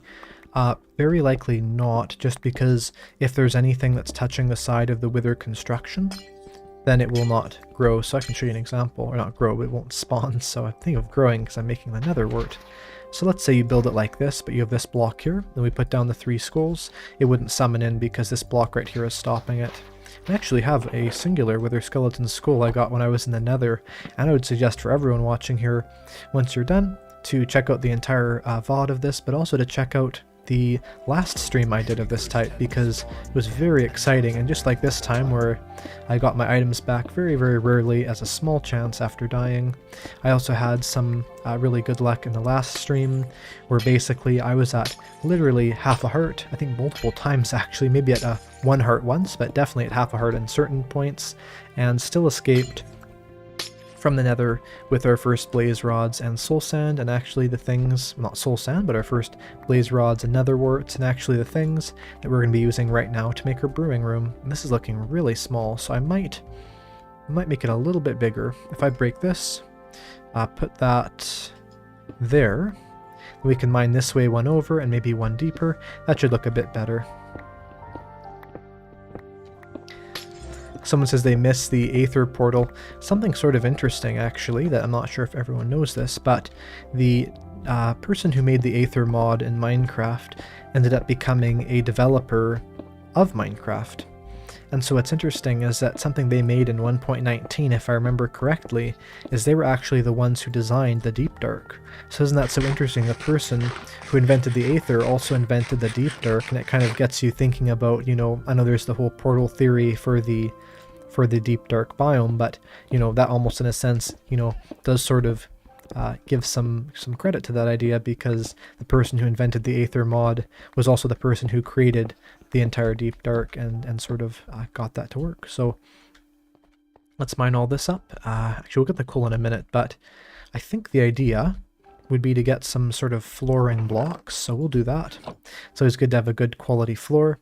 I found that although it's nice to just mine in a mountain and instantly have walls and a roof and a floor, sometimes it's nice to up the quality a bit and sort of make things look a little bit more actually built and not just thrown together. Although my pickaxe is getting at fairly low durability, as someone was saying earlier, so I'll have to watch that. I guess I'll have to get a new shovel once I'm done with this one. So we'll just mine these, and we'll mine this with our diamond toe because it has silk touch. We found that in the Deep Dark, for anyone wondering. And we'll finish mining the rest of this. So let's see what we can get. We'll mine all of these different pieces of coal and go around here, and we can sort of just put in a birch flooring because I think that'll look quite good. And yeah, I think that for me personally, I've just found birch slabs to always be what I like to use. I'm not sure why, but really just ever since I have been playing the game a whole lot, I've always been wanting to use the birch slabs. Maybe just because they're light colored wood. A lot of flooring is a very light color, and so it's sort of interesting to have that kind of look, and we're going to need some more. I think also using the birch slabs is going to give us that look of sort of the inside and the outside of the base, so sort of the actual building, but also this cave part, for them to both look like they're one build. And I'm really liking how this place is coming out. I hope that everyone else is enjoying the look of this build, so that's awesome. And we'll go around here, And we're going to go like this. And no, I think this is really turning out well. We'll mine this iron. And I'm also going to probably mine some packed ice later. I don't know if there is a iceberg biome, or a frozen ocean as they're called, around here. I don't think there actually is, just because the way that Minecraft biomes spawn, having jagged peaks, frozen peaks, and stony peaks has nothing to do with whether there is a frozen biome or not, which is sort of interesting. Someone said, do you ever play Bedrock Edition? Well, I made a video somewhat recently of my first time playing Bedrock Edition, so that shows you how much I play Bedrock Edition. But I did enjoy it quite a bit playing it in that video. I'd suggest everyone to check that out, my first time playing Bedrock Edition. Very, very interesting video. And yeah, I definitely have been having some facts about Bedrock more and more in my videos. I've been having some different things I'll test in Bedrock, and I really do like Bedrock Edition, and as that's about 40% of my audience, I mean that's almost half, I want to make sure to have my content be really suitable for them as well as the Java players. Alright, this is looking pretty good. Nice little quaint area. Let's get some soul sand down. Let's get a brewing area ready. You know, my favorite thing to do is to think of brewing as sort of like a mad scientist lab kind of idea. And so I think what I'm going to do is I'm actually going to go back into the nether, get a little bit of nether quartz, and make some nether quartz tables as sort of the lab tables to put on the brewing ingredients. Nothing too much, but just a couple blocks should be fine. So I just have to find a little bit of nether quartz around in here. Very nice to have that easy nether access. We don't have any shields, so we have to be a little bit careful with these skeletons and things, but it shouldn't be too much of an issue.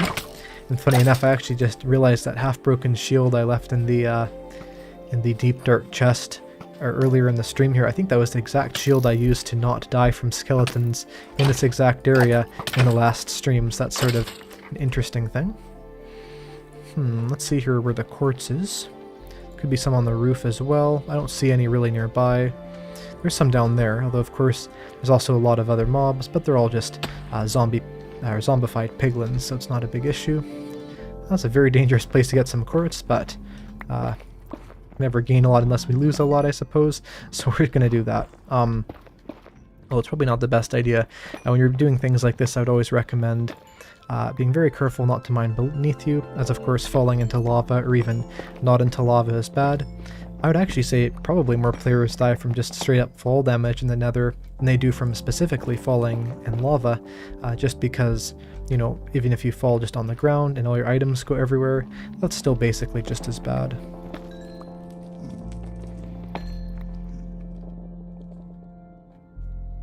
Someone said, is this hardcore? For anyone who doesn't know, this is not hardcore number 1, but also it's really easy to tell if a world's hardcore, and that's the hearts will have these sort of angry expression on them, like they'll have these little eyes on them that are meant to look angry, where the idea is sort of that, you know, they're unforgiving and that if you die, you cannot be alive again.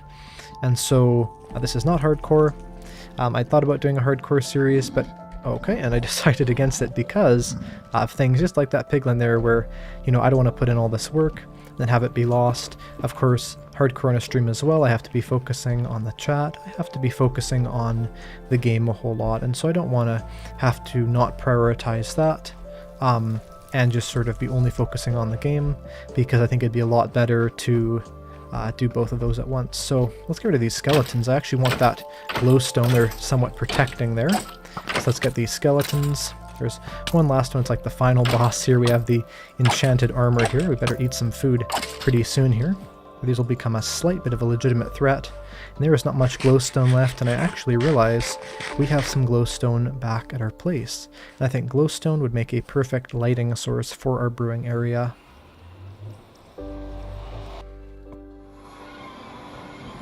Someone says, actually a lot of people say hello, and I say hello back to everyone who's saying hello in the chat. I'm really liking this so far, actually, it's good. Okay, so let's see here. We're going to get that glowstone. I'm actually going to probably put some blocks back here in a second. I don't really like how that's looking. We'll go like this, or we'll keep that. We'll keep that. Let's use a stone cutter, or actually we'll use it once we turn these into blocks, of course. Put those there. We're going to use the pillars. We're going to use the chiseled, because the chiseled look like an eye a bit, actually. And we'll use a couple bricks, but that should be good. And now we need the rest of our brewing supplies, which we will store in a chest or two. We'll grab that. I guess I'll just tell everyone a bit of important things to know when you're making a brewing area. So something really important, number one, is of course to have your brewing stand. That's the most important thing for sure. But something also important to know is to have a couple chests nearby full of different useful items. And as well as that, you want to have a good source of blaze rods, because without the blaze powder, you cannot make the any of the potions, because you need that to power it. Another important thing is to make sure you have water. Now, I have some ice right here, so I'm going to use that.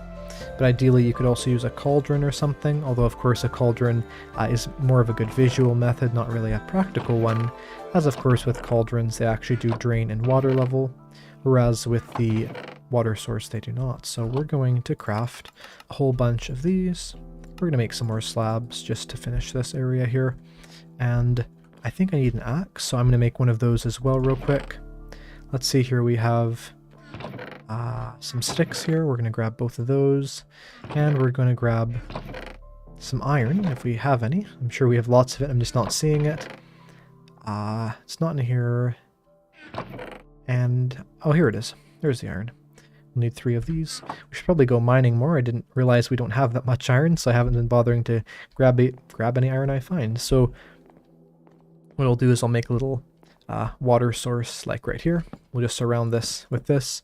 We can make it look a little bit better later on, but for now that's good. I should actually be careful about mining downwards like that, because the problem is we do have this massive cave beneath us, not directly, but somewhat close, and we could lose everything if we're not careful. So just looking at what I've done so far, I think I should probably actually mine this way a little bit more just to make sure we have enough room to fully make this nether wart area. And of course we have pig step on, which is sort of appropriate to making a brewing area. So we're going to mine all this stuff out.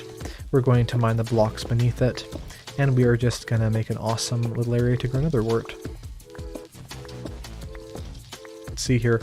We're going to break that, and we'll make something that's about 3 blocks wide, sort of in the corner here. Actually, I might just do 2 blocks for now, so we can sort of frame it a bit. Go like this, something like that. It's probably good. We'll make a 10-block farm, just go by going around like this and placing these blocks down.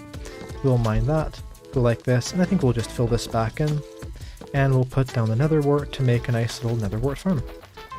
That's pretty good. We can of course make that more decorative in the future. Or actually, a really great idea I just had here is, instead of just having these be in the ground, which doesn't look that amazing to be honest, if I turn a bunch more of these into planks, and then I make a whole lot of, not the slabs, but of trapdoors, in fact, even more trapdoors, I could probably make something really cool looking. So if we go like this, and then what we do is basically, we grab a shovel, we mine up all the soul sand here, we put the planks right beneath them as well, around here just like this, and we put the soul sand up here, so all the 10 of it here. Then we might actually not put it 10 because that gets really close when it's up above, but we can put these trapdoors in, and we can make sort of like a raised farming bed for these nether warts, and we'll put those all in here. We'll put up a torch, although we don't really need it, but we'll put up a torch just because it looks nice. And yeah, we have it. We have a nice little farming area. Now, I think that's decently good. I mean, of course, the walls aren't amazing or perfect. We could maybe make the water source actually be 1 block closer. I think that would look probably a little bit better. So we'll go like that, and we'll go like this, and we'll put an ice block down, as we don't have any water buckets on us right now. I may as well turn this, now that I keep changing my mind constantly, into an infinite water source just around here like this. As then I can use this for other things as well, as I don't think I have an infinite water source out here. I might have forgotten that I do. No, I don't think I do, and it is apparently snowing again, but this is honestly looking great, and I think we've got a lot of progress done. But let's try and get all the materials for brewing put in there as well. So I'll put all these back here for now. I guess we can put some of these chiseled blocks up real quick, actually. And we need the blaze rods, we need some of these potions we have already. We'll just grab any potion related item in here and put it in those chests. So we have this, we have, let's see, anything here like a potion, that's for potions. I don't see anything else in there. And what about in here? Just anything I would sort of use in a potion. I'm sure I'm forgetting a couple items. We'll grab some redstone, that could be useful.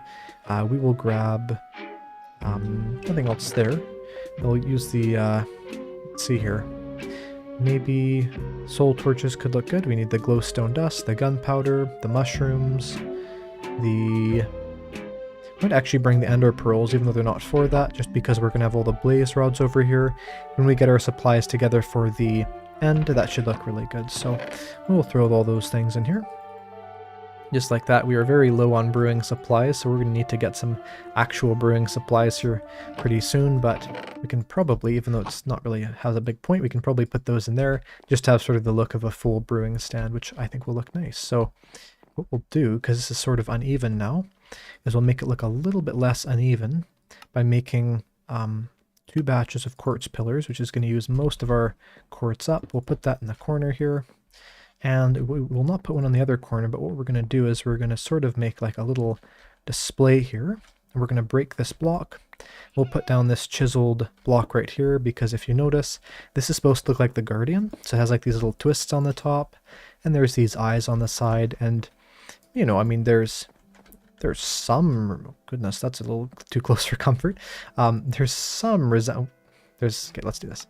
There's a little bit of resemblance there. Not too much, but a little bit. So, you know, that's kind of a cool little thing. And we can maybe put some of these around here just to look kind of interesting. Maybe if we put it like, I'm not sure exactly because it's all sort of being thrown together, but something like this and like this. And then we could put these on top here and like that. Oh, that's the wrong place. We broke our iron pickaxe. We'll use this. We're not going to break the diamond one. Put that there. Let's grab some glowstone and we'll use that. Let's see here. I did have glowstone. Almost guaranteed I have glowstone. Maybe I don't actually.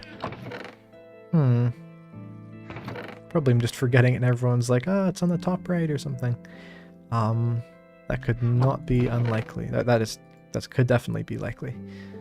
Let's use redstone then, maybe. That could look good. Or actually maybe lapis, just because lapis is sort of a magical item. Or actually, no, I won't use lapis because I'll need that for the enchanting area later, so we'll use that. I'm not sure if this will look good or not. If not, we can just use something else. I like the look of that quartz though, and you know, I think this will look good because we have sort of the red in here. We have sort of this blue and red theme. Yeah, I like that. I actually like that. I like that. That looks good. And this looking like a nice little brewing area for now. Is it perfect? No, but I think that it's looking pretty good. And we have all our brewing supplies there. Let's get all the stuff in our inventory sort of put in the chest here. And let's take a look here. So basically, we have a decent amount of items here. Not exactly sure what we want to do. Let's put these in here actually for now. And let's take a look in here. But unfortunately, I'm going to end the stream off here. So as my last little social media thing, before you leave, be sure to follow me on Twitter at Eyecraftmc. Be sure to join the Eyecraftmc Discord. There should be a link in the chat. Also be sure to follow me on Twitch. Join the Eyecraftmc Reddit r/Eyecraftmc. And more or less, subscribe with notifications on, like the stream, and I will see you in the next one. I hope you have a great day, and I have been making a lot of content recently, so I would suggest to go to my channel watch page, check out some of those. I hope you'll enjoy them. I'll see you in the next one, and have a great day.